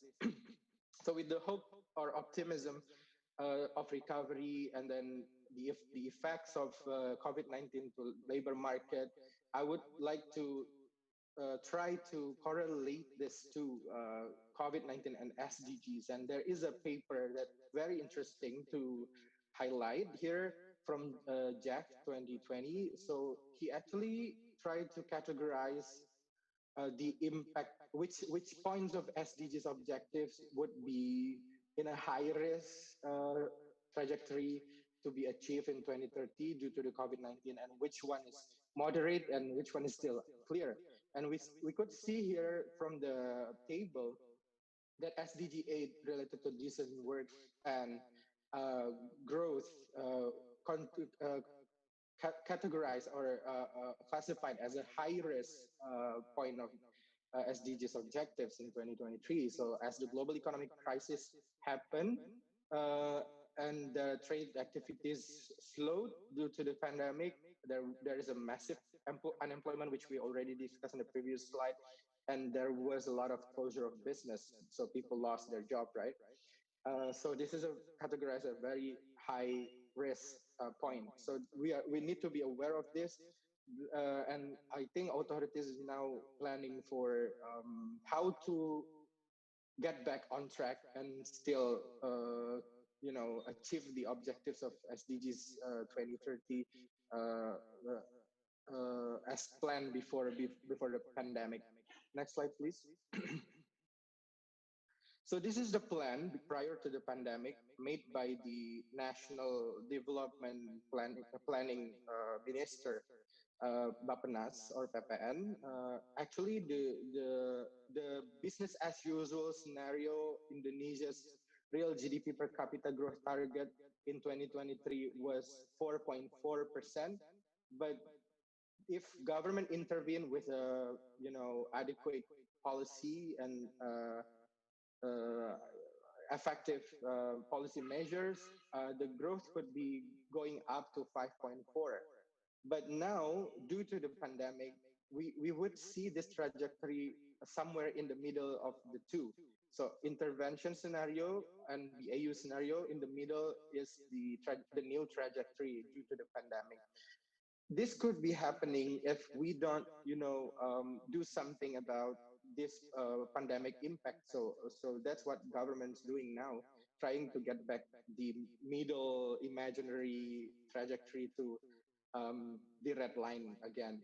As for the unemployment, it also applies to the unemployment. The BAU is employment going down to 4.7% in 2030, but with the intervention from government, it should be going down to 3.8. But now we see that it's already out of the track. Unemployment is now 7%. So it's going to be very challenging to get this back on track. But it's not impossible, of course. Depends on how our recovery would be, how fast our recovery would be. So there, indeed, measures, a lot of package of policies are necessary. Next. So this is what will government do to actually get these things back on track to 2023 objectives. So in 2020 and 2024, for real GDP per capita policy, they will focus more on structural transformation through agricultural modernization, reindustrialization, and utilization of new source of growth. So as we see that the data in the previous slides, manufacturing sectors or industrialization was one of the most severely affected sectors due to the pandemic, right? Because people don't do trade, people don't consume manufacturing products. The sales going down, the production was also going down. So they will build this back during this time, and after that they will continue the structural reform through increasing productivity. So once this industrialization back to normal, quote unquote, they would increase the productivity. And how do we do this? Through technology and innovation. As you know, that if we recall the solo growth model, if you want to increase output, you need to either add more people to production, so the output could be more as well, or you buy machine in terms of capital, or you do technological innovation. So with less people, you can produce more, right? So this is what government is trying to do to achieve these goals. So in line with the real GDP per capita policy direction, unemployment policy direction will focus in 2020, during the 2020 to 2024 for increasing skilled workers for competitive human resources. So after this, they will do training. Training can be, done online now, as we are doing this right now virtually. And then also they also built offline training center. And in 2025 and to 2023, uh, again the focus is productivity. So this human resources, this labor market would be incentivized and uh, provided with skills that training with that could increase their productivity. That's what in the plan right now from government side. Next. Now, of course, during the pandemic, government did a lot of measures, and one of the most well-known measures is Pemulihan Ekonomi Nasional (PEN). So, if you guys are aware about the fiscal stimulus given by the Ministry of Finance in 2020, they disbursed 576 trillion, and in 2021 they disbursed around 745 trillion IDR. Due to this stimulus needed, they do extraordinary effort, as mentioned by Pak Suminto in the earlier session, that every countries in the world do extraordinary efforts, including Indonesia. We actually revised our law by issuing Law Number 2, 2022, where actually the fiscal deficit before the pandemic happened are not allowed to go above 3% of GDP. But due to this pandemic, as we need more money to finance this stimulus, the deficit itself could go above 3% until 2023. So we have seen that our fiscal deficit was around 6% in 2020, and 2021. Lucky us that we experienced commodity prices surge, so revenue is coming and the deficit going down to 4.8%, and it's on track to get back to below 3% in 2023. So what's the impact of the fiscal stimulus? There is a research also as well from Safitri et al. 2021. So this is an Indonesian researcher. She found that she did an interview with experts, number of experts, and they asked the expert this fiscal stimulus, which objectives of SDGs affected the most by this fiscal stimulus. So for your information, the fiscal stimulus is categorized to social security stimulus, MSME stimulus, corporate financing stimulus, health, and also incentive for business. So these numbers of experts, these groups of experts mentioned that the most positively affected, of course, by the stimulus in terms of SDGs objectives is the SDGs 8, as we could see in the graph here. So from the sectoral and regional government stimulus, from the corporate financing, SMEs, business incentive, and social protection, it's all going to create, cushion the impact of unemployment and provide more decent work during the pandemic. Though the numbers of unemployment still going up during the pandemic, but it at least cushion the impact further. So actually, the trajectory that we saw in the graph in the previous slide could be higher in terms of unemployment, but it's low. It's not that much due to this fiscal stimulus, according to these experts. So hopefully that with these measures, we can expedite the process after this virus gone.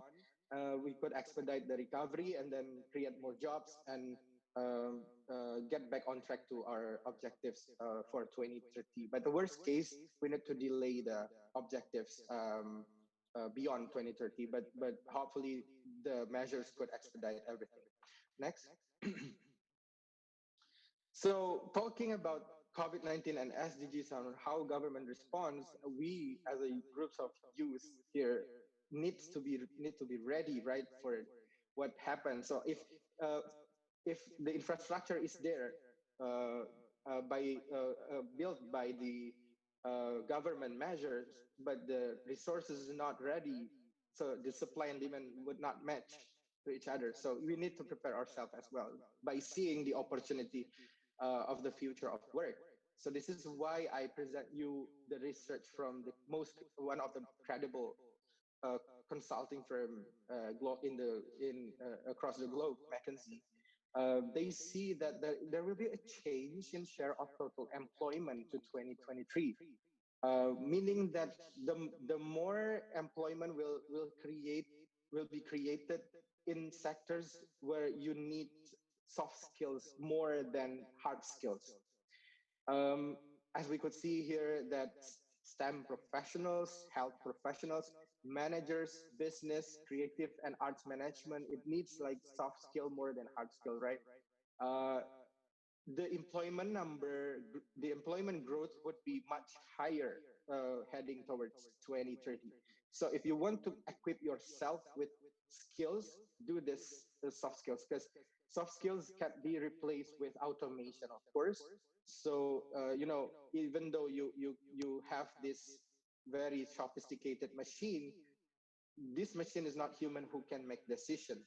So this is what we need to equip ourselves with. So make these machines or sophisticated technologies as a complementary for our self, not as a substitution. And the sectors that is going to be severely affected by this, the change of employment is not that much. It's expected to be like the office support, production and warehousing, food services, customer service and sales, because it could be automated. So yeah, the point that I want to say here is that equip yourself with soft skills that will be relevant in the future. Next. And then there is a interesting data from OECD as well. This is the percentage change in number of jobs between 1995 to 2015. So if we look at these numbers, actually way before COVID, the shift is already happening. The manufacturing sector employment that declined by 20%, but services increased by 27%. It means that all over the world there is a change. So it is actually quite in line with the economic development theory, where we started from agriculture, and once we get revenue from agriculture, we want more. We advance our agricultural production by doing manufacturing, and then after the manufacturing is well established, we want leisure, we want services. Then the services sector is going up. So but now Indonesia is actually in the second phase of the economic development, where manufacturing sector is actually still growing. Not like advanced economies, our manufacturing sector is categorized to medium level of technology manufacture. So if we want to go to achieve the high income country objectives and SDGs 2030, we need to focus more on our manufacturing sector. And there is a fear of, development progeria. So progeria is a disease where you are actually young but look old. And that's what we see in the economic development as well. So if the manufacturing sector grows slowing before the sector is matured, it means that we are experiencing development progeria. And if it jumped to services sector, it is most likely to a low level of services sector, not a high level one like technological services in the advanced economies. So this is a lesson learned to us for policy formulation in the future. And the increase in highly skilled job in the services sector is like 25%. So it's actually the most wanted group of people, highly skilled jobs. So although the level of jobs is not as much as a low skilled job, but the increase is higher than low skilled jobs. So we are talking about the delta, the job creation, not the numbers of jobs that is in the market. About the but of course there is another lesson learned for policymakers as well, and for us. Adults' participation in training shows that training is given to those with high capability, and actually we can target a more deserved groups of people. Like this data showed that low-skilled labor only received 20% of participation in training. High-skilled received 60%. People with high automation risk only receive 35% training, but low automation risk receive 65% training, and those with self who are self-employed only receive 33%, but full-time workers receive around 58%. So we need to, prepare the groups who are vulnerable, groups of people who are more vulnerable with the trainings that will be relevant to the future of work. Next slide, please. Okay, so this is about the automation that we talk about. Okay, so I got like 4 minutes left, but it's only like I think 2 or 3 more slides, so I think the time will be enough. So it's about the automation scenarios from McKinsey. So this occupation that is created will be actually in the highly skilled, as I mentioned before. So I think we can skip to next slide for another point here.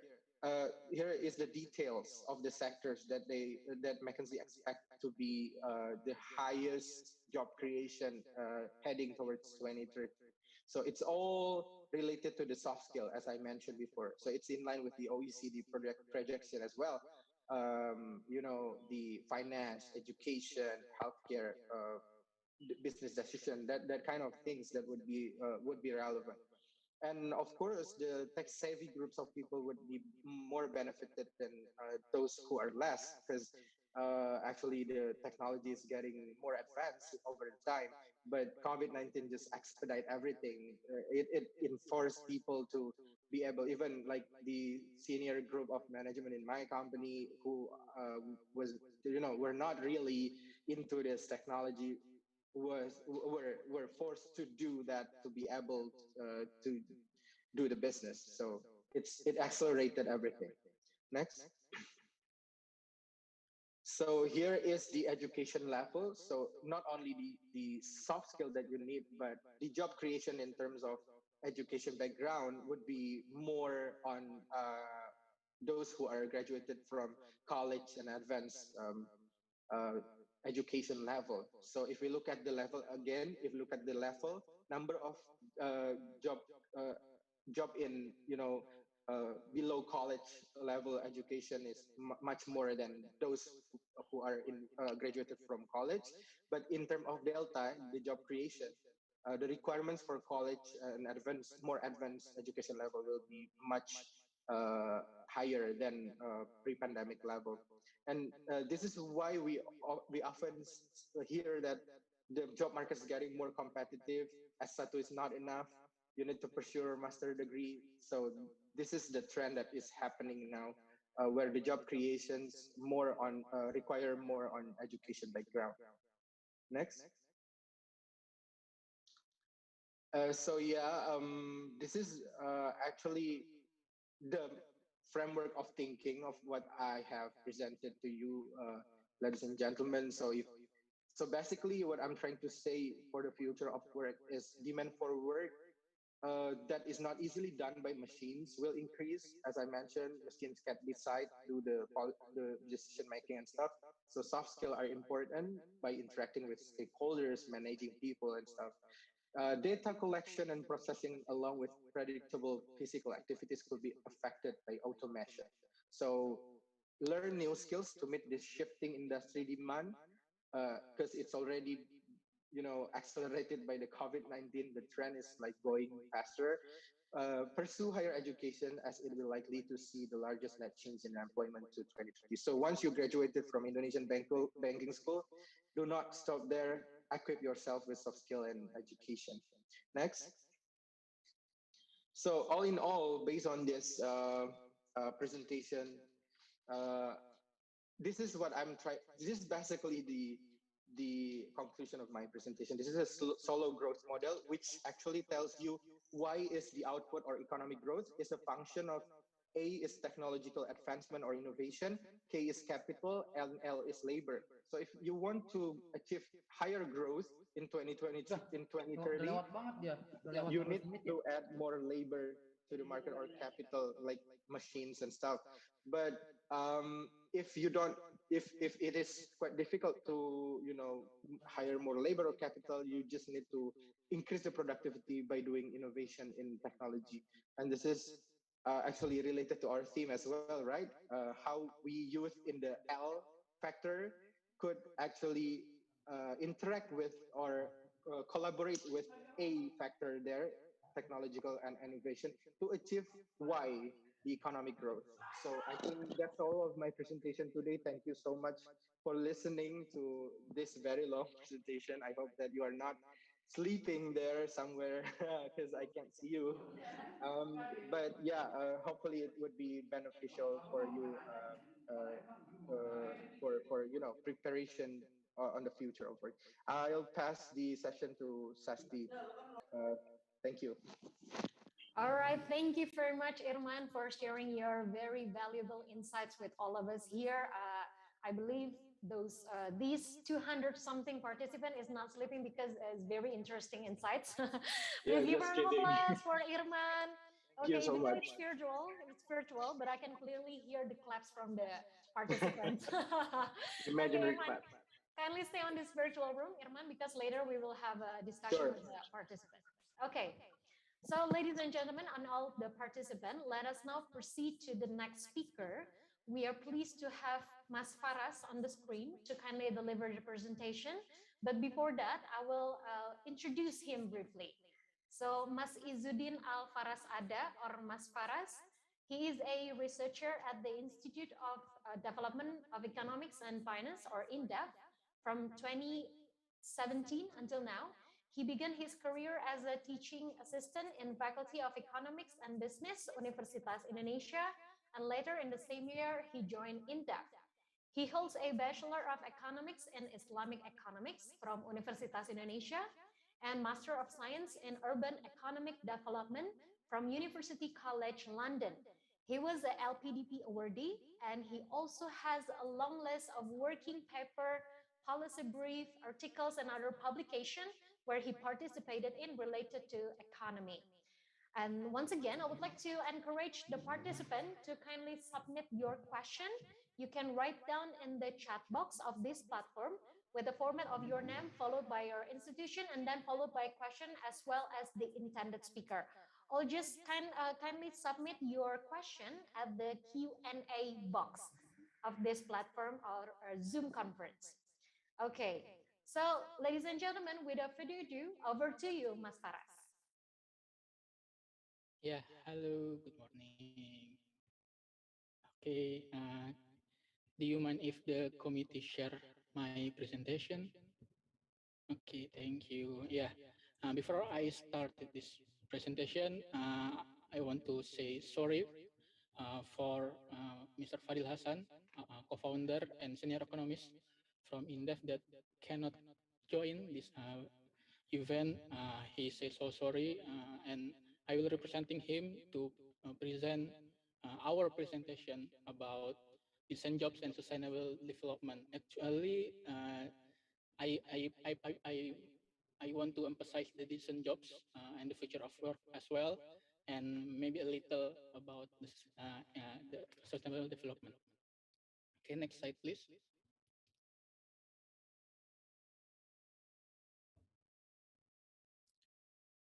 Yeah, and yeah, I want to start my presentation with quote from Ban Ki-moon, UN Secretary General, the UN Secretary General, that said, experience shows that economic growth on its own is not sufficient. We must do more to empower individuals through decent work, support people through social protection, and ensure the voices of the poor and marginalized are heard. This quote wants to emphasize that every country in the world need decent work, social protection, and the representation of marginalized and minority people. So I want to emphasize these quotes as a framework before next several slides. Next slide, please. Yeah. SDGs, Sustainable Development Goals, is an agreement from every country in the UN, United Nations, that consists of 17 goals. 17 goals. One of them is decent work and economic growth. This means that we need to collaborate to achieve sustained, inclusive, and sustainable economic growth, full and productive employment, and decent work. I want this is also the one of the emphasize in this presentation, because uh, we not only need to have um, uh, opening of the jobs from many sectors, but also decent work. So we can achieve sustainable development goals in 2030. Next slide, please. Yeah. As a global context, this is data from 2018. There are 71 million youth that currently unemployed. There are also various and different number of percentage of youth aged 15 until 24 looking for but unable to find work. As you can see in this slide, Indonesia is not the highest in youth employment, but also is not the lowest. So Indonesia is so-so in the middle compared to other countries in the world. But one other things that I want to say that if you want to become a developed country, especially in 2045, do we think this percentage enough? Do we think become a so-so country is enough? Yeah, I personally think this is not enough. So next slide, please. Another data another data that in many countries the youth labor situation is worrisome. Informality and vulnerable employment remain an unfortunate reality for the majority of employed youth around the world. Moreover, when they are not in employment, youth face difficulties face assessing the labor market. This is reflected in high youth employment rates, as you can see in the previous slides, and high NEET, not in employment, education, or training rates in the slides, and also the often difficult transition from school to work. In the 2030 Agenda for Sustainable Development, the international community committed to increase youth employment opportunities and to not only increase youth employment opportunities, but also to substantially reduce the proportion of youth not in education, employment, or training. Yes, I think Indonesia's condition, same with the previous slide, not the highest in NEET, but also not the lowest. Next slide, please. This is another data in global context that said in emerging and developing countries, over 152 million youth live in poverty despite being employed. So not only they are unemployed, but also they are poverty. So I think this is a common problem in every country. Yes, this is every country has different numbers, but also if we want to have have one vision for all countries, and also include in Indonesia, we need to collaborate each other, each countries to tackle this problem, to overcome this problem. So these numbers will decrease in the several years, especially in 2030 in the target of Sustainable Development Goals. Next slide, please. And this is the data, the selected SDGs labor indicators. This is the data from Indonesia that uh, Indonesia still has room for improvement for several aspects, such as social protection coverage. This is, especially in the previous month, we have maybe a controversial policy from Minister of uh, employment worker that they want to issue one of social protection, but labor do not want to implement in immediate time. Yes, so our president asked the minister to cancel the policy, and yeah, the minister cancel this policy letter in the end of the February. So that policy is a controversial. I think that policy is an important policy, but yeah, we need think uh, to think more how to implement that policy at what time, and then uh, how to communicate that policy with every stakeholder. So yeah, so every stakeholder can um, yeah can know about the policy before the policy is issued by the ministry. So and then the policy will become a good policy if the participation room for every stakeholder is open. Yeah, that's the only the one of the room for the improvement. There are other room for improvement, but also there are some, maybe we can say good, but also yeah, as we say as I say in the previous slides, we cannot think that this is enough. We need more. We need more. We need more, and then we need to do more to such as to increase the labor productivity rate, and also the to minimize the gender pay gap, and etc. As you can see in these slides. And next slide, please. Yeah, youth employment, unemployment is still high. Maybe if we compare to another country, it's not that high, but if we compare to the previous years, in the last 5 years, there are a decreasing number, but yeah, it's still high. So this is a homework, not only by government but also us, how to decrease this number, this youth employment rate. And also during the pandemic, there are an increasing number of youth employment. As you can see, from 2019, there are 3, 13% of youth unemployment, but suddenly pandemic come to every country in the world, and also as well Indonesia as well. There are 1% increase in the youth unemployment. So I think this is also is an issue, not only for the ministry, one ministry, but every ministry needs to collaborate, and also not only government but also private sector, our civil society, and also every people in this country, including us, to tackle this problem. So in the next few years, we can see the decreasing number of youth unemployment. Next slide, please.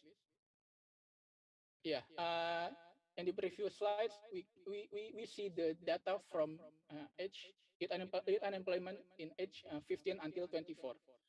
The data is from ILO, but in these slides, I want to show that if we divide it into into two parts, the unemployment rate in 15 until 19, and also in unemployment rate in 20 until 24.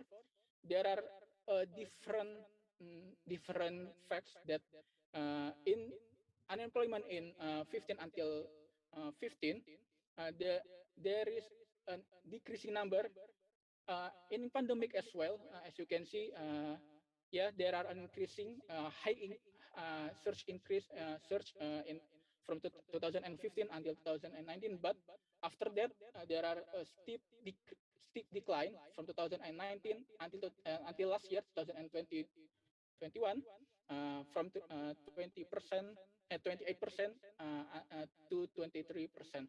So I think this is a good good number, because we can see the decreasing number, but if we see the unemployment rate in age 20 until 24, there are a fluctuative number, but in the last 6 years the trend is rising. So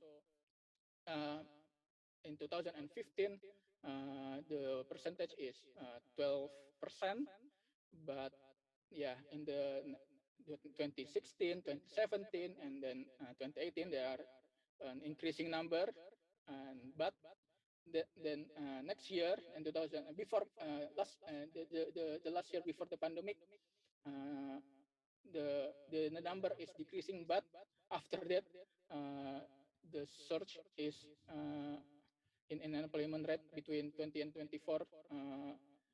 That there are increasing number of 3%, but alhamdulillah, after that in 2021, this number is decreased. But yeah, if we compare to uh, before pandemic, especially 2018, 17, 16, and 15, this this number is still rising. So we need to yeah, to decrease again, like 2019. So especially if we see that, if we see this, if we see this graph, we we can reflect that this is our age, especially you maybe in the as a student in IBS and maybe in another universities. This is your age, and the number of youth unemployment in your age is increasing. Um, yeah, you may be worried after graduation. You may be anxiety, but later in the next several slides, I will show you how to tackle that, maybe how to become not a worry or not anxiety, not yeah. So you can get a job after your graduation. Maybe you can get job in before graduation as well. Next slide, please. Yeah, I want to show you, you as well these slides. The unemployment rate with advanced degree. This is the people with uh, higher degree, including bachelor degree, master degree, diploma degree, and also doctoral degree, has fluctuated in the last 6 years. But in this pandemic, this number is increased. So yeah, maybe you can see your seniors in your university that maybe difficult to find a job during this pandemic. But as this pandemic, as the restriction is lifted, and then the pandemic become yeah, not as the as the start of this pandemic. Maybe maybe you this unemployment rate with advanced degree will become decreased as well. So as you can see, from 2015 until 2017, there are an increasing number from 5.4% and to 4.2%. But in 2018, this number is increased, but in 2019 decrease again, and the pandemic begin, so this number increase. So yeah, this graph show you a fluctuated number.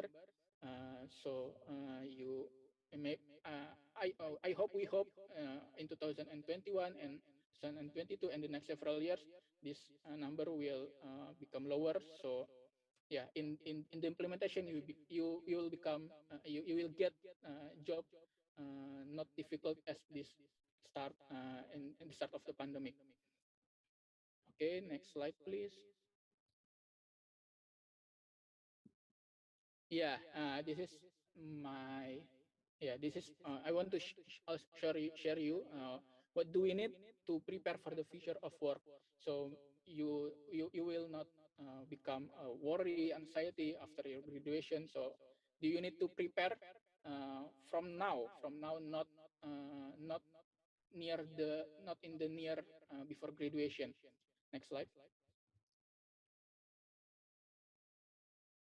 Yeah, as a context, in the global context, the job landscape has been changing very fast since now.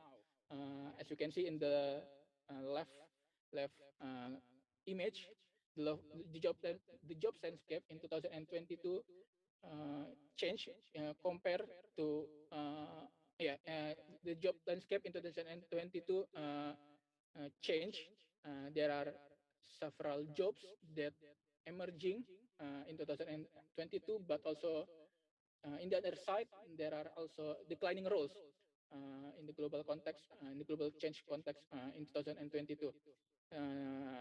The top 10 for emerging roles in the global context is, yeah, I can say the top three: data analyst and scientist, AI and machine learning specialist, general and operation managers. Um, yeah, uh, the top one and the top two, the top two roles, I think not only for the computer science degree or mathematics degree, but I see some of my friends that not majoring in computer science or mathematics or similar major can also learn that skills, data as a data analyst or data scientist from courses of some months, so 3 to 6 months courses too, so they then can become a data analyst or data scientist. So if you currently not measuring in computer science, mathematics, maybe you currently measuring in business, finance, economics, accounting, or similar major in, especially in IBS, you can learn that skills. If you interested in that skills, you can learn that skills maybe from now, maybe when the when the semester end, and then in the next July, in next June, July, August, when the summer begins, you can you can take some courses on data analyst, maybe data scientist, or another skills that including in this top 10 emerging roles.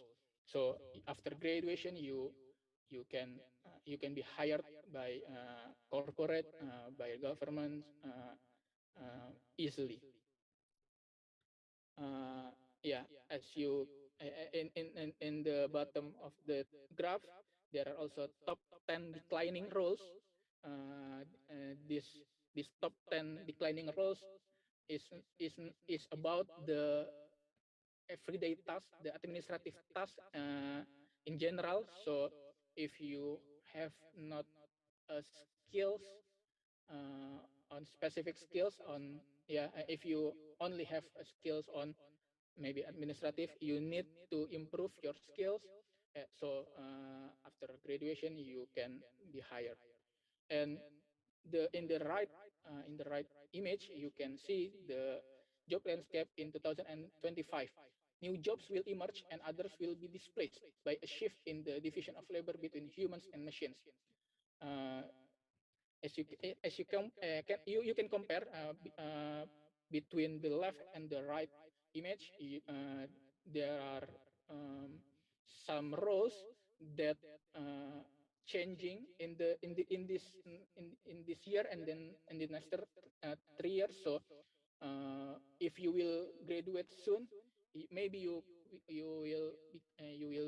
will need to learn in from the left image, but maybe you will still you currently still in the first grade year, or maybe in second year, you need to see the right image, so you can prepare these skills. So the after graduation, you have their skills, and also you can hired by corporate or government or other sector. There are several differences, but also same role that if you compare 2022 and then 2025. But yeah, in general, the top 10 growing job demand, or top 10 emerging role, is about the automation.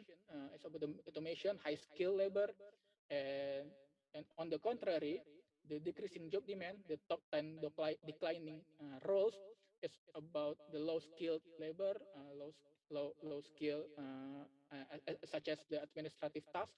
So you need you need to prepare your skills so you can upgrade your skills. Next slide, please. yeah, there is a speedy change in the skills needed in the jobs of tomorrow as well. This, as you can see in the left image, that there are top 10 skills of the 2025: uh, analytical thinking and innovation, active learning and learning strategies, complex problem solving, and etc. So if we divide it into four parts, the skills, yeah, there are four parts: problem solving, self management, working with people, technology and technology use and development. So if we see this part, this four part, the the the four of skills that will become top skills in 2025 is a problem solving skills. So yeah, you can exercise these skills not only in academic context but also non-academic context. Yeah, in the classroom, but also maybe in the organization, in the community, yeah, etc. So you will become these skills after your graduation, and this 2025 skills is different compared to 2022 and 2015.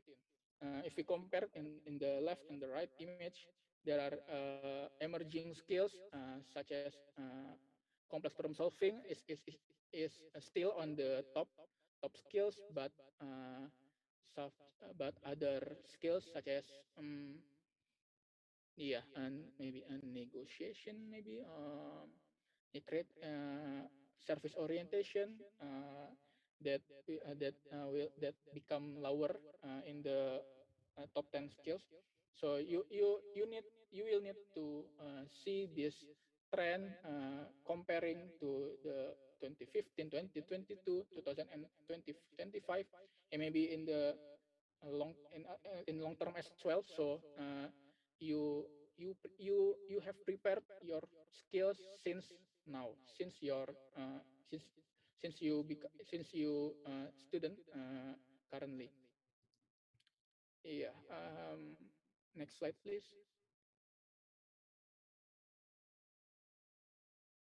Yeah, this is the automation, the biggest factor of the changing skills and also the roles that I show you in the previous slides is because the automation, because automation has different risk impacts on different types of work in OECD countries. Um, if we can see in the left page, the left image, food preparation will be automated.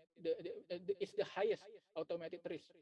But if we compare to teaching, upper management politics, uh, the, the percentage is lower. The percentage of automation risk is lower compared to food preparation, construction. So yeah, you can you currently now know how to prepare what kind of roles, what kind of skills, what kind of jobs that will automate it in the next several years. And and if we can see the right image in OECD context as well, um, the lowest risk of automation are chief executive, admin managers, teaching professionals, production managers, legal. All of these jobs have the lowest risk of automation because they they need to they need a high skill. They need a high skill, and on the contrary, uh, in the right graph, uh, some jobs such as cleaners and helpers, assemblers, drivers, and mobile plant, and other craft, agricultural laborers will are the highest risk of automation. You will decline in the number of job that people that job that have job in this type of job. So I think maybe Indonesia have different context, but maybe different, maybe same, but what I want to say is we need to prepare for this changing roles, skills because of this automation. So when we need to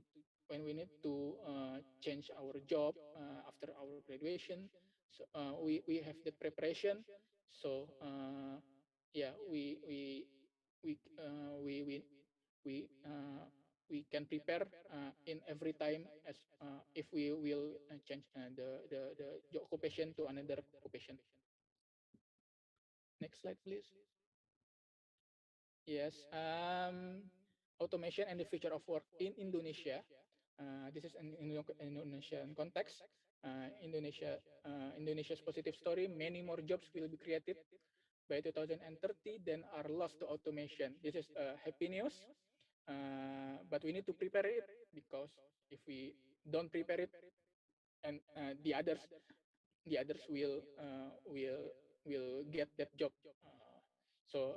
In the detail, 20 million jobs could be displaced by automation, but on the contrary, 27 million to 46 million new jobs could be created in the same period. 10 million of these jobs will be new types of occupations.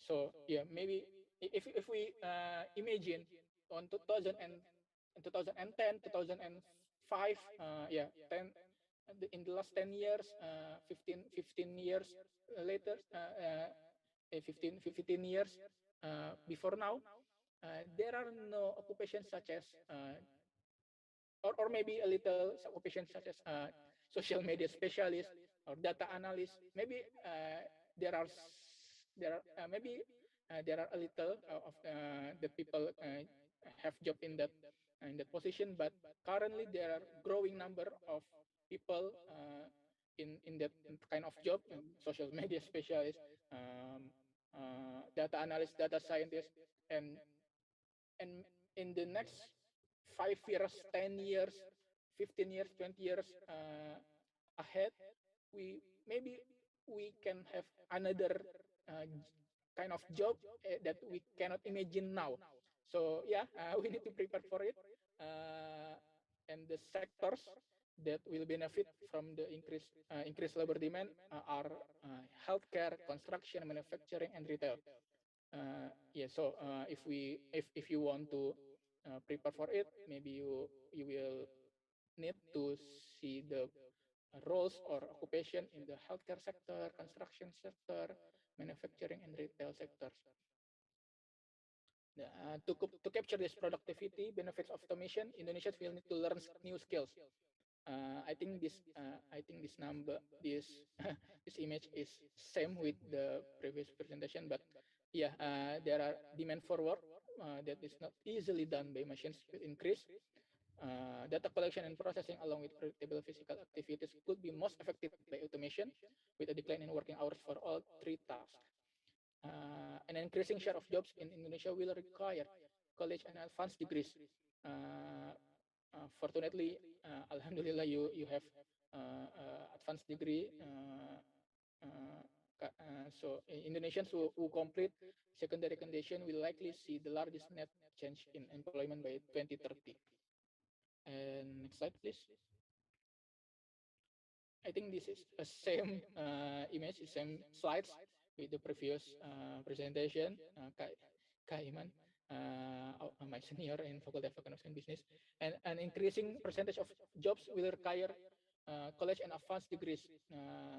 Yeah, especially in advanced degrees, there are projected net change in employment for 1.1 million.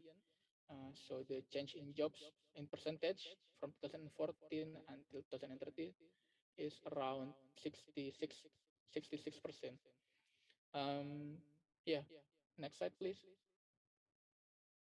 Yeah, as I show you in the since the first slide, there are a changing context in unemployment in global context. There are so many people in unemployment and in NEET, but yeah, fortunately you have advanced degrees, so you will maybe you are competitive you are more competitive compared to another people that don't have advanced degree, but you but that is not enough. You will need also new skills in the next several years. You will need to become a lifelong learners. So every time there are changing roles, occupations, skills, you can become an adaptive person, and then yeah you can become a competitive person compared to others. So yeah, as and I want to close this presentation from the quotes from the Prophet Muhammad that said, seek knowledge from the cradle to the grave. I think this is a powerful statement from him, that we need to seek knowledge, not only in the classroom, not only in the school, university, but in the life in general. So yeah, in this context, in my presentation context, we will need to learn every day. We will need to learn the every changing maybe changing roles, so we can prepare for the future. I think that's enough for me. Can you be next slide, please? Is it enough? Yeah, yeah. Next slide, please. That's all for me. Thank you for your attention. Assalamualaikum warahmatullahi wabarakatuh. Waalaikumsalam warahmatullahi wabarakatuh. Thank you very much, Mas Faras, for your insights with all the participants today. Please give a round of virtual applause. Okay, thank you very much. As I said before, we would like to open up the floor for any question. So Mas Irman and Mas Faras, kindly join us once again onto the screen. Here we have a question from the participants. The first question is from wait a minute, is from Bapak Dr. Edwin Basmar. Financial instability for a long time by unpredictable financial activities such as variable on macroeconomic can make the financial cycle for economic growth going to the depression side. So what kind of policy, both of monetary and fiscal, should do for short time period and long time period to minimize of the effect of pandemic COVID-19, or most recent issue, the Russia versus Ukraine?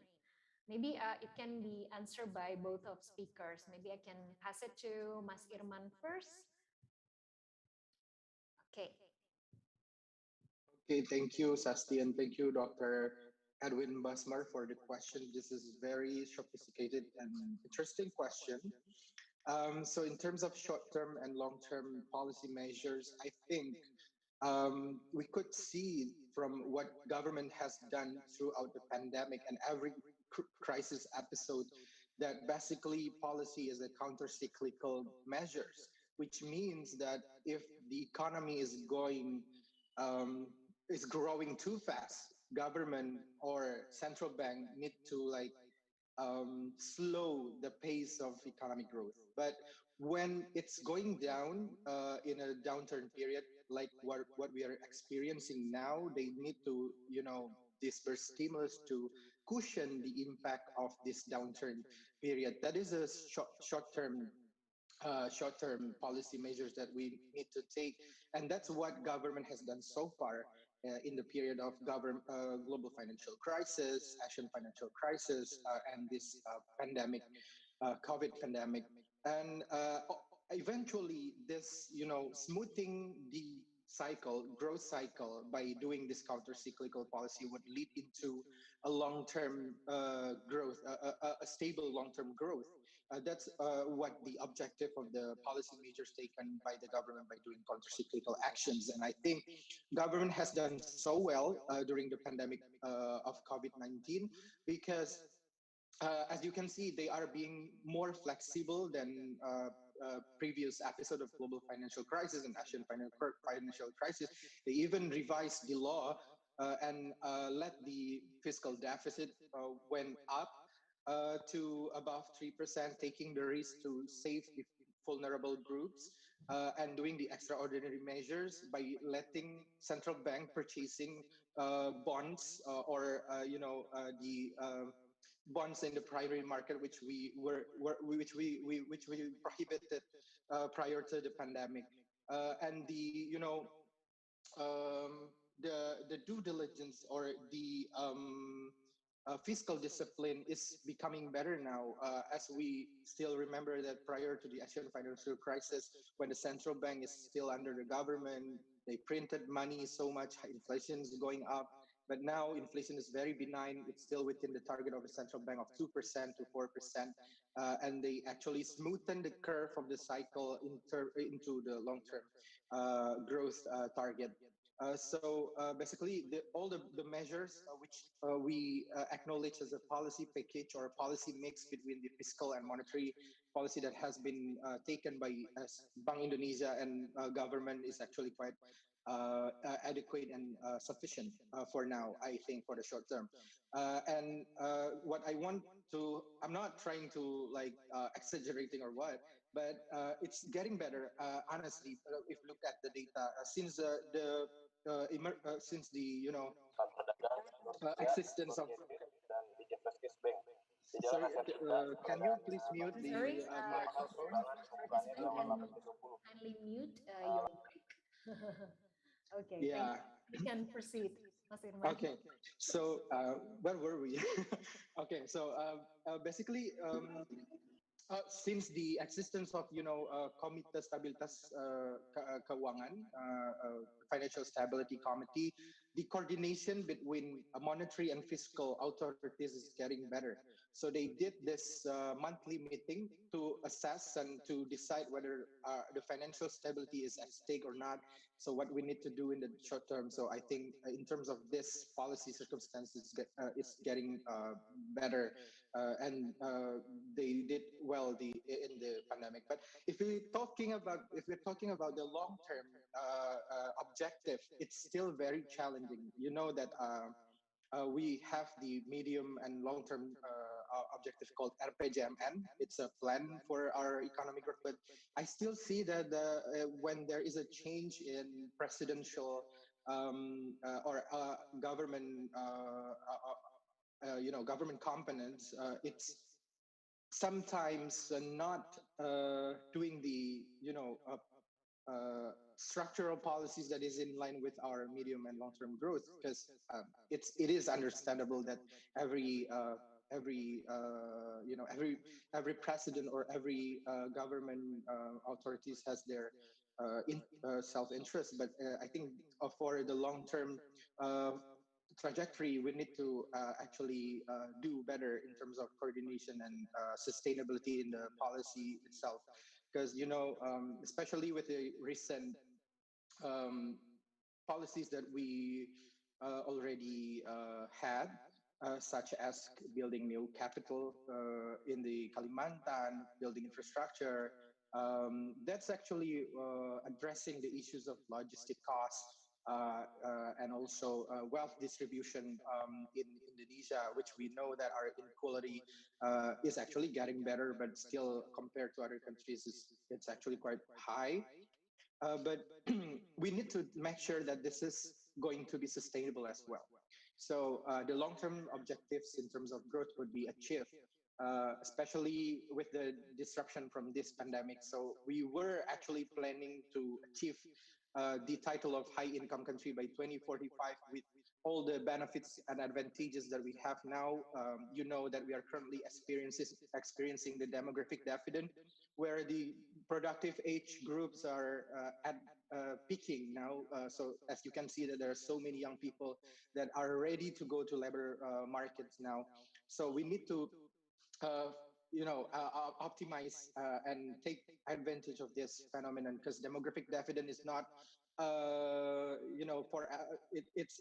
it's not an endless phenomenon.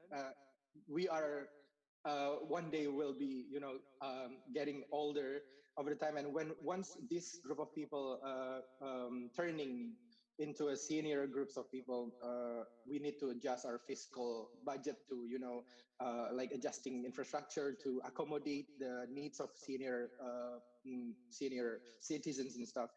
And once we reach that point, it's going to be hard to achieve our growth target, like we are seeing now in Japan, and European countries where the population is aging.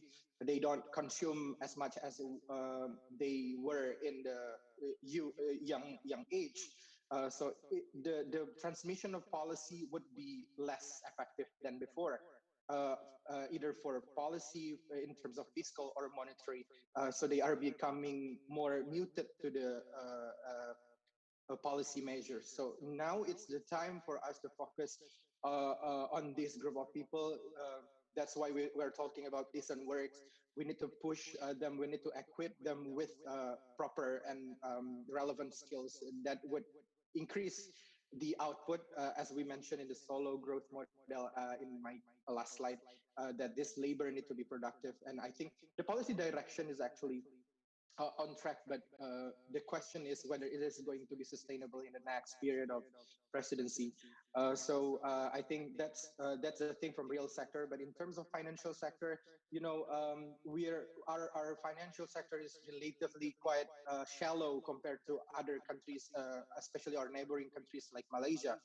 The size of financial sector to GDP of Indonesia is lower than Malaysia, lower than Singapore, of course, even Australia. That creates the risk of instability in terms of financial sector when there is an external shock happening right now, like now in the global economic landscape.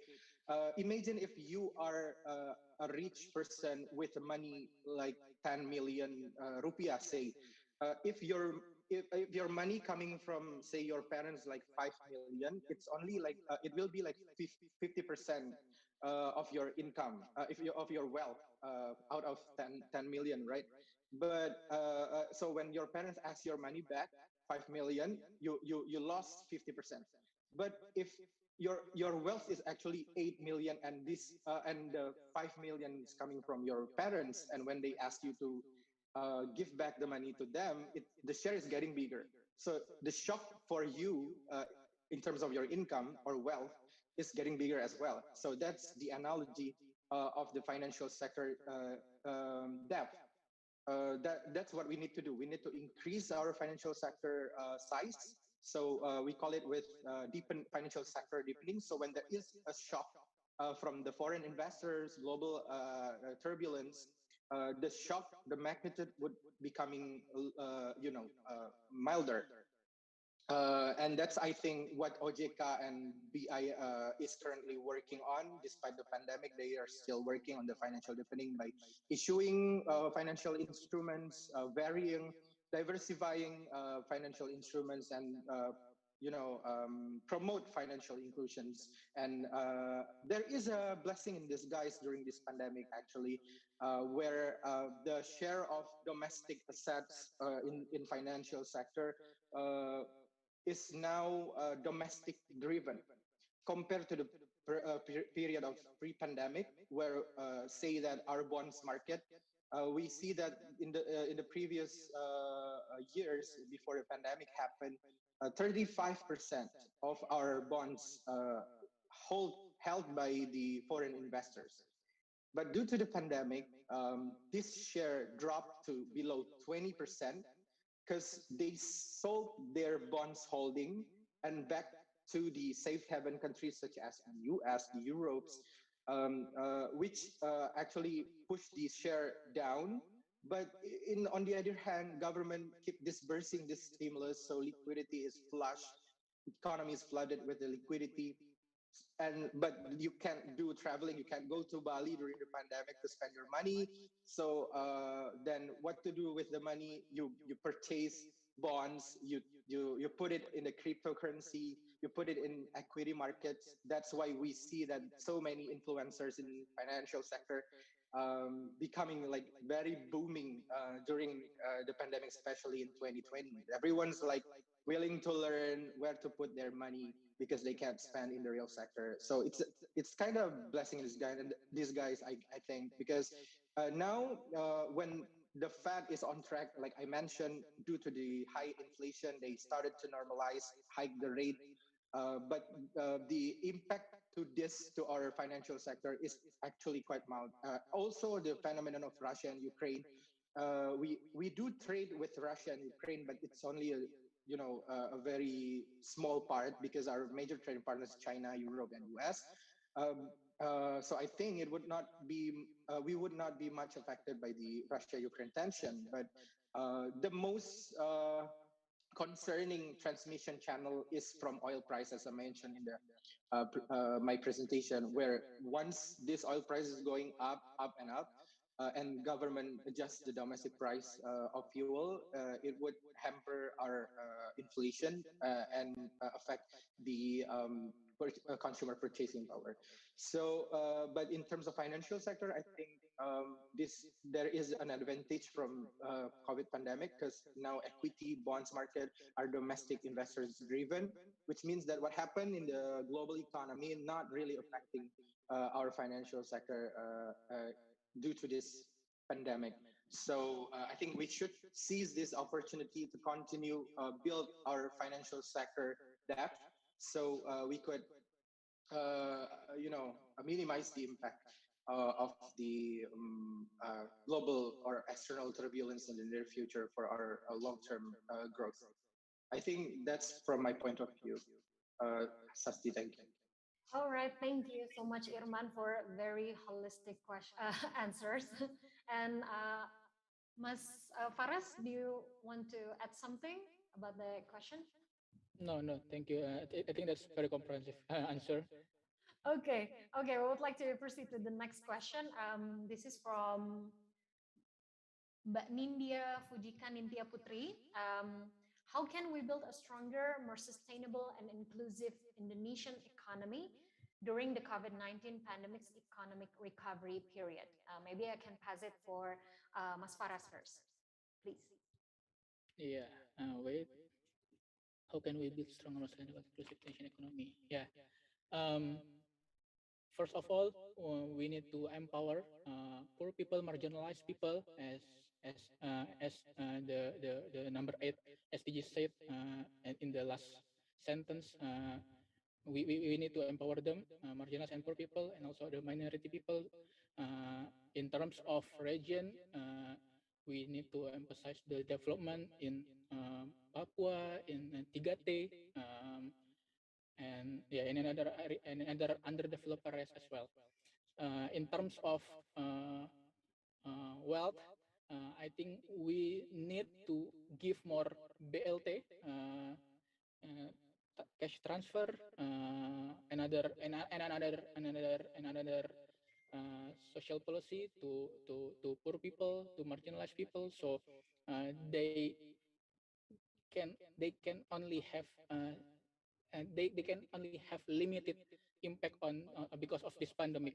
So I think we need to emphasize on that kind of people, and after that we can go through the small and medium enterprises and also the corporation as well. But the first things first, we need to empower the poor people first, for poor and people first.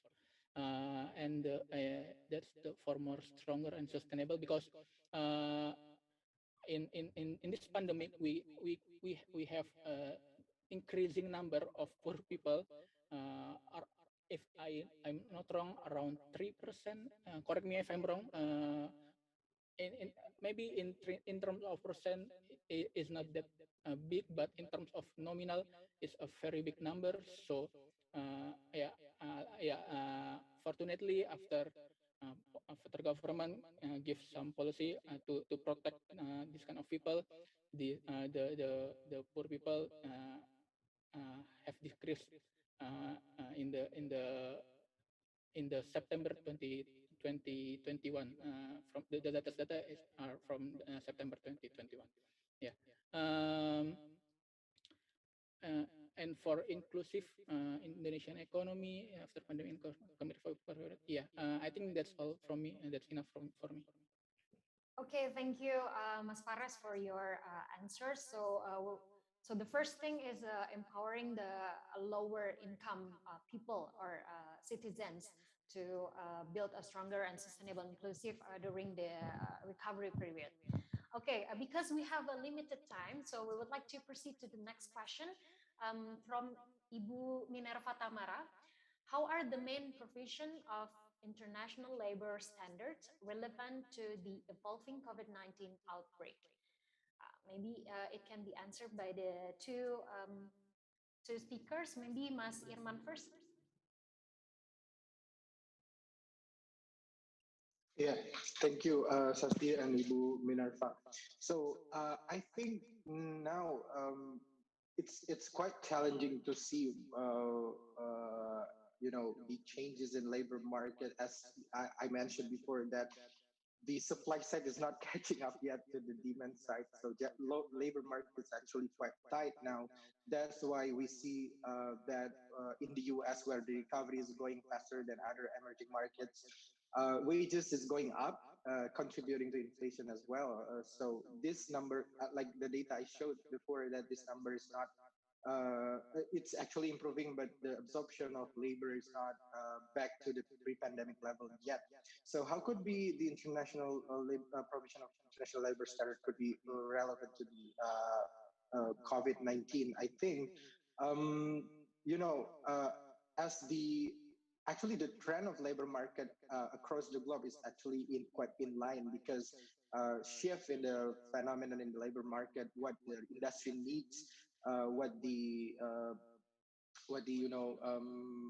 job requirements that applied by the corporates, it's actually following the same trend across the globe, since we are now in a very globalized era. So I think it would be very, very relevant to what happened now in the COVID-19 with the changes in the structure. It went in terms of performance, in sectoral performance. You saw that health sectors and information and communications performing well, while other sectors were hit, meaning that people are doing everything in digital. And I think it is sustainable in terms of information and communication sector, but it's a one-off episode for health sector, since we still do, back then we care more about our health by purchasing vitamins, doing PCR regularly and stuff. But for the information communication, I think the way people work would quite significantly change, as I mentioned in the slides. So I think now they're putting standards on technological use in a whole new level. So that's why I say the last two slides of my presentation, that we need to equip ourselves with soft skills, because automation is on track, even accelerated by the COVID. So if you're not catching up with what happened in the technological sector, if you don't learn how to use technologies, you will be substituted by the technologies. But if you can learn how the system works, you can make it as a complement to your capacity. So it could actually increase your productivity. So that's, I think, what we need to know in terms of making the international standard relevant to us, especially after COVID-19. I think I hope that it's sufficient to answer Minerva's question. Okay, thank you, Mas Irman. Please, Mas Faras, kindly answer the question. Yeah, thank you for the question. 3 months after the pandemic begins, on May 2020, ILO, International Labour Organization, issued a document to give adaptation of key provision of international labor standards. So this document, I will cite only one or two points. That this document said that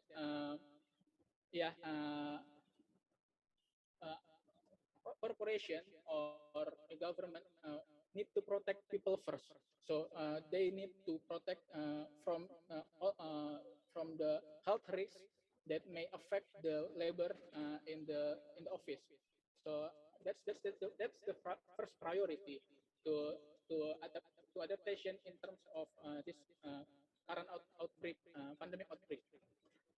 And then after that, after the health measures, the office needs to give uh, another protection, such as a social protection, to the key workers, especially in the high risk workers in their office. So they the office ensure that people uh, cannot get that virus from the office.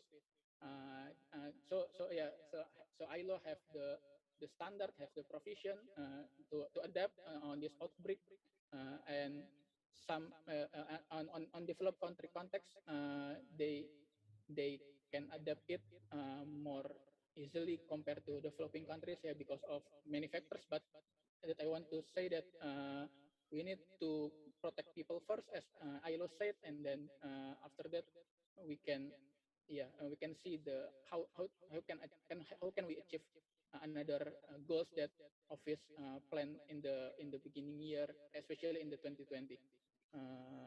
Yeah, because people need to priority first. In this case, the health risk is very high. And some of jobs have vulnerable situation in their situation. So government corporation need to tackle this first. Yeah, you can Google it, ILO and ILO key provision, ILO standards and COVID-19. That's the comprehensive document in Google. Okay, thank you very much, Mas Faras. This is the third question from Nadia Shahda Farinka. How do you respond regarding the many impacts that have been caused by the wars between Russia and Ukraine? Whether sanctions from around the world have been very effective, considering that Indonesia has not yet imposed sanction on the economic impact of the war that occurred.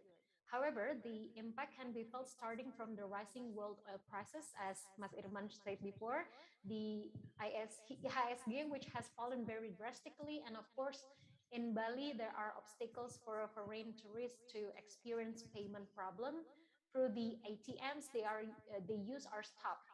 Of course, this will have an effect not only in terms of tourism but other things. Okay, maybe Mas Irman can respond first. Yeah. Okay, so basically, I kind of see it in a different way with the participant here, Mbak Nadia. Russia-Ukraine tension is actually not really affecting Indonesia's economy. As I mentioned before, our exposure to Russia's and Ukraine economy is actually quite mild. Because the most largest channel, I think, from the oil price, as I mentioned, from oil price could trigger inflation should government adjust our domestic fuel price. But as long as government keep the price stable, I think it would not affect our economy that much. But in terms of sanctions given by the other Western countries, especially, I think it's actually quite difficult to say whether it's effective or not, because they just impose the sanction and we need to see the development of the data first. But I think looking at the trade relation between Russia and the rest of the world, especially European countries and US, it's going to be very difficult to punish Russia by giving trade sanctions, because Russia is actually on the upper hand in this landscape, since Russia is one of the largest supplier. 34% gas supply in European countries is coming from Russia. So when they do these sanctions, Russia actually could retaliate, right? And that would hamper the growth. And we have seen the response from European countries in January and February, where they are stockpiling shale gas from US, and then they shift their sources of energy to a less greener energy source like coal. Um, so I think these sanctions would take impact on Russia, especially on the financial system. Not, I think the trade would be relatively mild because actually Russia is benefited from the rising oil price right now because Russia contributed around 10% of global production, meaning an oil ban import is only imposed just by 3 countries for now: Japan, US, and if I'm not mistaken, some countries in European continent. But most countries, like the strongest one, like Germany, is not imposing an import ban since they are so dependent to the energy sources coming from Russia. So what they need to do now, and I think they're discussing this in the European Council, they're shifting their dependency, they're minimizing their dependency by building more renewable energy sources in the home countries. So I think this war will trigger the acceleration of renewable energy sector development. So it's a good thing for renewable energy because it's good for the earth. And in terms of the economy, European countries have committed to be more independent in terms of energy sources. So we're going to see this renewable sector, energy sector, in the increasing trend after the war, I think, because they put a lot of investment in this. They agreed to put a lot of investment in this. And for tourism sector for Indonesia, that's true that tourism sector has been hit severely during the COVID, but it's not due to the war, but it's more on COVID-19 mobility restrictions. So if I could give my perspective on the statement from Nadia, it's actually happening prior to the war. So it's not due to the war.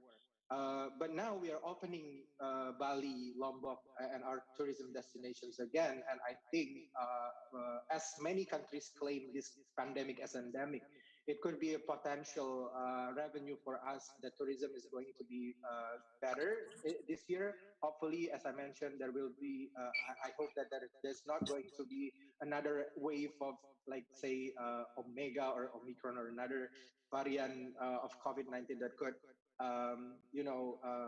threaten our health sector.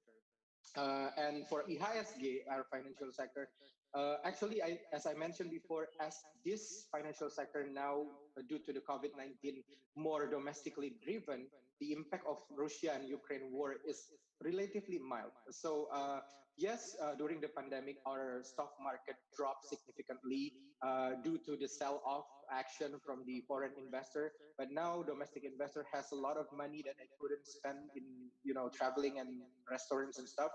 They purchase stocks, they purchase bonds, and now the market is domestically driven. That's why if we compare the data as of February, the IHSG GCI, Jakarta Composite Index, to the position of December 21, it's actually quite rally. Now we saw yesterday in the market closing, it's around 9,600, but at the end of the year, it's around 6,800, if I'm not mistaken. So it's actually going up. Of course, the volatility is there, but it's more on the profit-taking actions. But in terms of the trend, I think this year, this is going to be a bullish market as the domestic recovery is sustainable, meaning that when the economic recovery is sustainable, people do business, profit going to financial sector, domestic investor will turn their appetite to risk on. So instead of, if say that FMCG's company doing better, they make profit, their company's value will be better, right? So investor will see this because markets will be always ahead of the curve. So they will, buy stocks if this recovery trend continues, and we will see the turning point in these festivities in April and May. If it is going to be like what government said, that we could do Lebaran and Puasa as we did back then in 2019, I think the market will be very bullish this year. I think that's my point of view, Mbak Sasti. Okay, thank you, Irman. Mas Fares? Yeah, uh, I only want to answer for the tourism impact. Yeah, as Mhm. I said, the main cause of the tourism, the decreasing number of tourism is because of the pandemic, not because of the wars. Because at least Russian tourism is not the biggest. It's not that big in that come to Indonesia. At least not in the top five. Yeah, because in the top five there are China, Australia, Timor Leste, Malaysia. So there are no Russia in tourism sector in tourist Indonesia. And because of Bali currently have opened to 23 countries in the world. And FYI, Bali is a third tourist contributor to Indonesia. So around a third. So yeah, as Bali currently open to 23 countries, I think this will increase tourism sector in Bali, and also in Indonesia. Because in the last 2 years, Bali and Indonesia in tourism sector have big impacted on because of this pandemic. So yeah, in the near future, the tourism sector in Bali and also in general will increase. And not because of the war between Ukraine and Russia. But if we hope that the Russia and Ukraine wars cannot can the other countries can not join this wars. So yeah, for now, the tourism sector will increase because of the currently opening Bali. Yeah, we hope there are no more wars after this Ukraine-Russian wars. Okay, thank you so much, Mas Faras, for the answer. So last but not least, this is my personal question, but I believe this is very related to this the anxiety of the student. Both Mas Irman and also Mas Faras said before that regarding to the solo growth model, the AKL, we as a young generation, we need to gain a new skill, the soft skill to face a future economy. And then Mas Faras also mentioned about advanced degree. So what I want to ask for both of you is, until what extent the advanced degree need to be gained by the young generation? Or is it only formal education, or we also can get a certification from another informal institution or a federation? Okay, maybe you can answer it, Mas Irman first, maybe. Thank you. Thank you, Masati. A very sharp question. I think I kind of agree that we also need to equip ourselves with course training and certification. It's not only about getting a formal. I won't say it informal, but because if you're getting a CFA or CFP, it's a formal one. But I mean, like university or college degree is very critical for now. It's that in the labor market theory, we know there is a job signaling phenomenon, which means that to enter the labor market, there is this threshold or requirements, that at least minimum requirement that is set by the corporates. So we see that the trend of job signaling is getting higher. So meaning that they will require a higher level of education in terms of, I mean, college and university. For now, we see that it's only necessary. It's only needed. It needs like at least a bachelor degree to enter like a decent work, what we call it with decent, as mentioned by Mas Faras. And if you look at 10 years ago, 20 years ago, our parents, even like if we graduated from high school, they like right away go to the labor market, got a job, a stable one. But now it's getting more competitive, right? Because people also are trying to equip themselves with new skills, especially now in the technological advancement era. If we still remember that 10 years ago, there is no computer sold in supermarket. Now computer is sold in supermarket, right? 10 years ago, we still use keyboard, keypad on our phone, but now it's all screen. And we don't know what would happen in the next 10 years.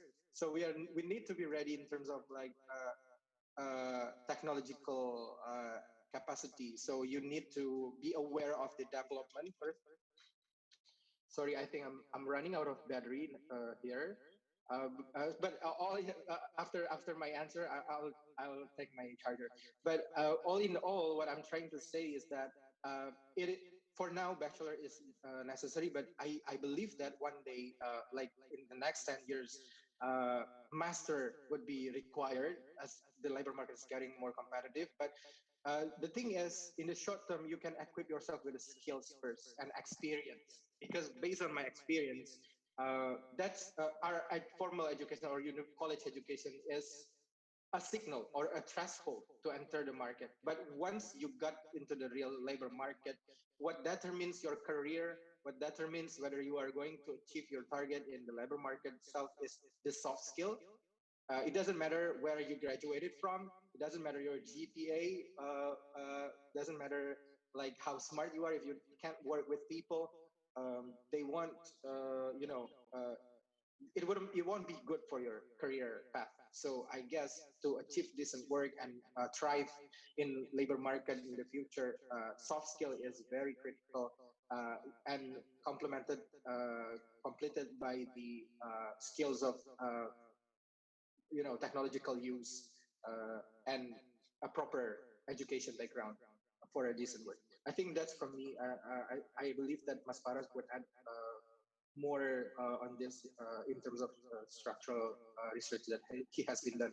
He has done. I think. Excuse me for a while. I'm gonna take my charger. Okay. Okay, Mas Faras. Yeah. Yeah. Thank you, Kak Herman. Yeah, that job signaling is an important. And another things I want to say is about in economic research, one of the thinkers that said a lot about high skill and slow skill and automation is Darun Acimoglu. And in a lot of papers he wrote that there will be a job polarization between high skill and low skill. And he said that in many papers as well, high skill uh, is maybe same. We can say same with the advanced degree. So advanced degree meaning we'll have a high skill, and then we'll produce high skill labor. So I think, yeah, if you can achieve advanced degree, it's good for you. I think if you can pay for advanced degree, you must go to advanced degree because it means that you will have high skill, and it will become a high skill labor.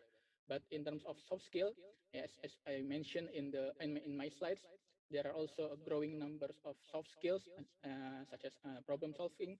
And in these problem solving skills, there are also we can say several soft skills in this context, such as data analysis, and then complex problem solving, and then and also another soft skills such as leadership, negotiation. So not we need not only in terms of hard skill that we studied in the advanced degree, but also soft skills. So I think we need to combine it, not only one skills and not the other skills. Yeah, so we need to collaborate with the skill so we can adaptive in the future of work. All right, thank you very much, Mas Faras, for the answer, and also Mas Irman. Before we conclude, we would like to take a group photo to commemorate this moment. So kindly smile to the camera. Okay, in 3, 2, 1. Okay, please give a round of applause for both Mas Irman and also Mas Faras. These two people are my seniors in Universitas Indonesia because I'm younger 1 year only.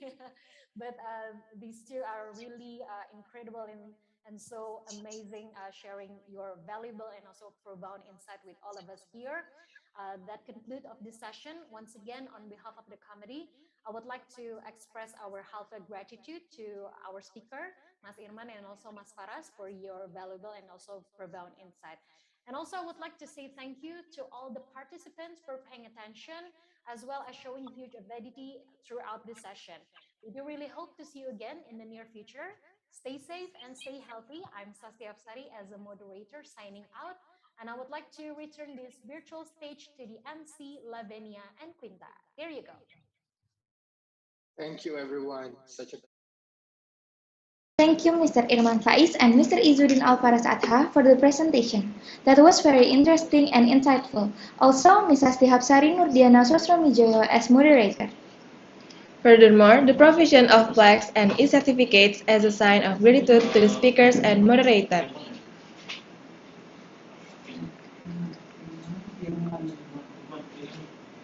Indonesia Banking School Student Executive Board would like to thank Mr. Irman Faiz, Macroeconomic Analyst at Bank Danamon Indonesia. For documentation, I will get you in a count of three. 3, 2, 1. Next, the provision is certificate for Mr. Izzuddin Alfaraz Adha.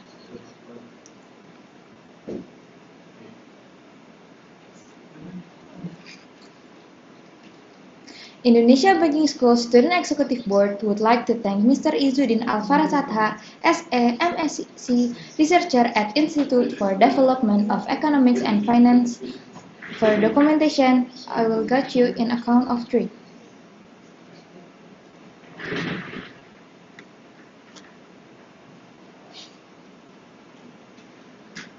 3, 2, 1. Thank you. Next, the provision is certificate for Ms. Asti Hapsari Nurdiana Sosromijoyo. Thank you to Ms. Asti Hapsari Nurdiana Sosromijoyo SOS, who has guided the International Jakarta Economic Forum 2022 this morning. For documentation, I will get you in a count of three.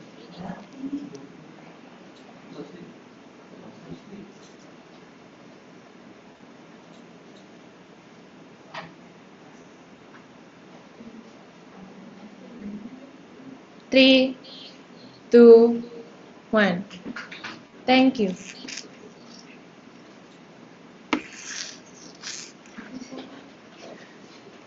Ladies and gentlemen, the next agenda is the announcement of Best Student 2022.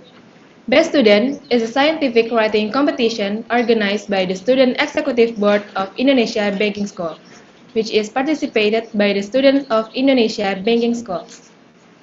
Best Student is the selection of students who will later represent Indonesia Banking School to take part in the Pilma Press 2022 by Direktorat Jenderal Pembelajaran dan Kemahasiswaan Kementerian Riset, Teknologi, dan Pendidikan Tinggi. Now, we will announce the winner of Indonesia Banking School 2022 Best Student.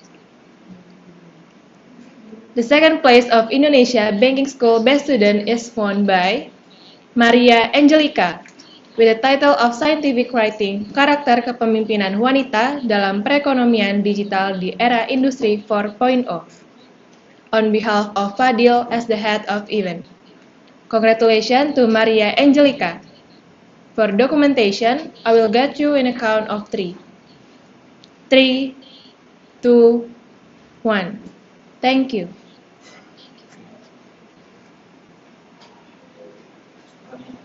The first place is won by Kania Octavia Wibowo with the title of Scientific Writing, Analisis Keberhasilan Kepemimpinan Digital dalam Implementasi Ekosistem Ekonomi Sirkular di Indonesia, on behalf of Fadil as the head of event. Congratulations to Kania Octavia Wibowo. For documentation, I will get you in a count of three. 3, 2, 1. Thank you. Congratulations to the winners of Indonesia Banking School Best Students. Hopefully, these achievements could be useful for the community in the future. Now, for the long-awaited announcement, we will announce the winners of International Jakarta Economic Forum 2022 Scientific Writing Competition. The best presentation won by the Universitas Airlangga, with the title of Scientific Writing, Solve a Strategic and Innovative Venture Capital to Support Indonesia's Small and Medium Enterprises Amidst the COVID-19 Economic Recovery, on behalf of Florence Helmalisa Tatukude as the head of Event Division. Congratulations to the Universitas Airlangga. For documentation, I will get you in a count of 3. 3, 2, 1. Thank you. The Best Scientific Writing Competition, second place, won by the University of Indonesia Team B, with the title of Scientific Writing Teman Tani, Integrated Agricultural Digital Micro-Insurance Services as National Economic Recovery Strategy PEN. On behalf of Faiza Zahrani as the head of International Jakarta Economic Forum 2022, congratulations to the Universitas of Indonesia Team B. For documentation, I will get you in a count of 3. 3, 2, 1. Thank you.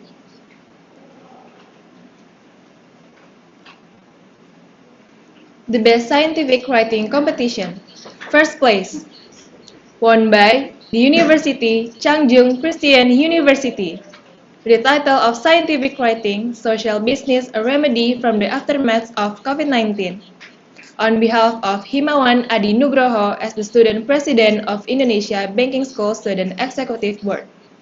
Congratulations to the Changjung Christian University. For documentation, I will get you in a count of 3. 3, 2, 1. Thank you.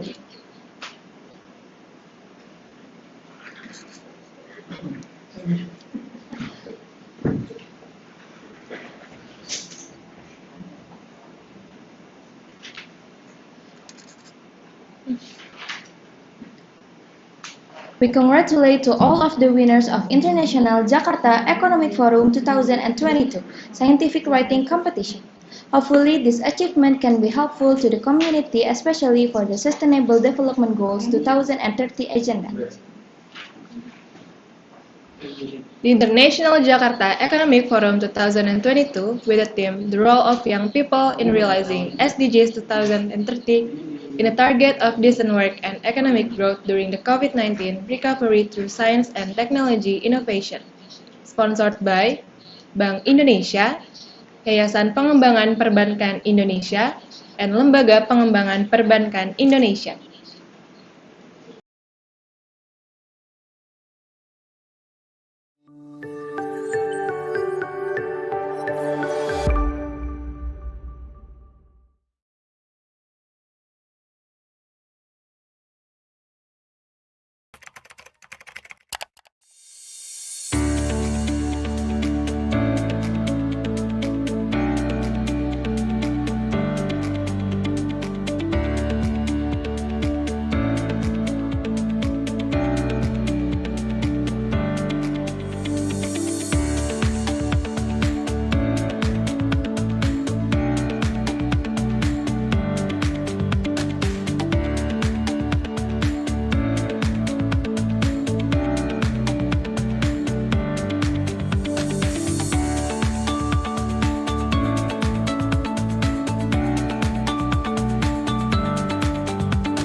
Now, we're at the end of today's webinar.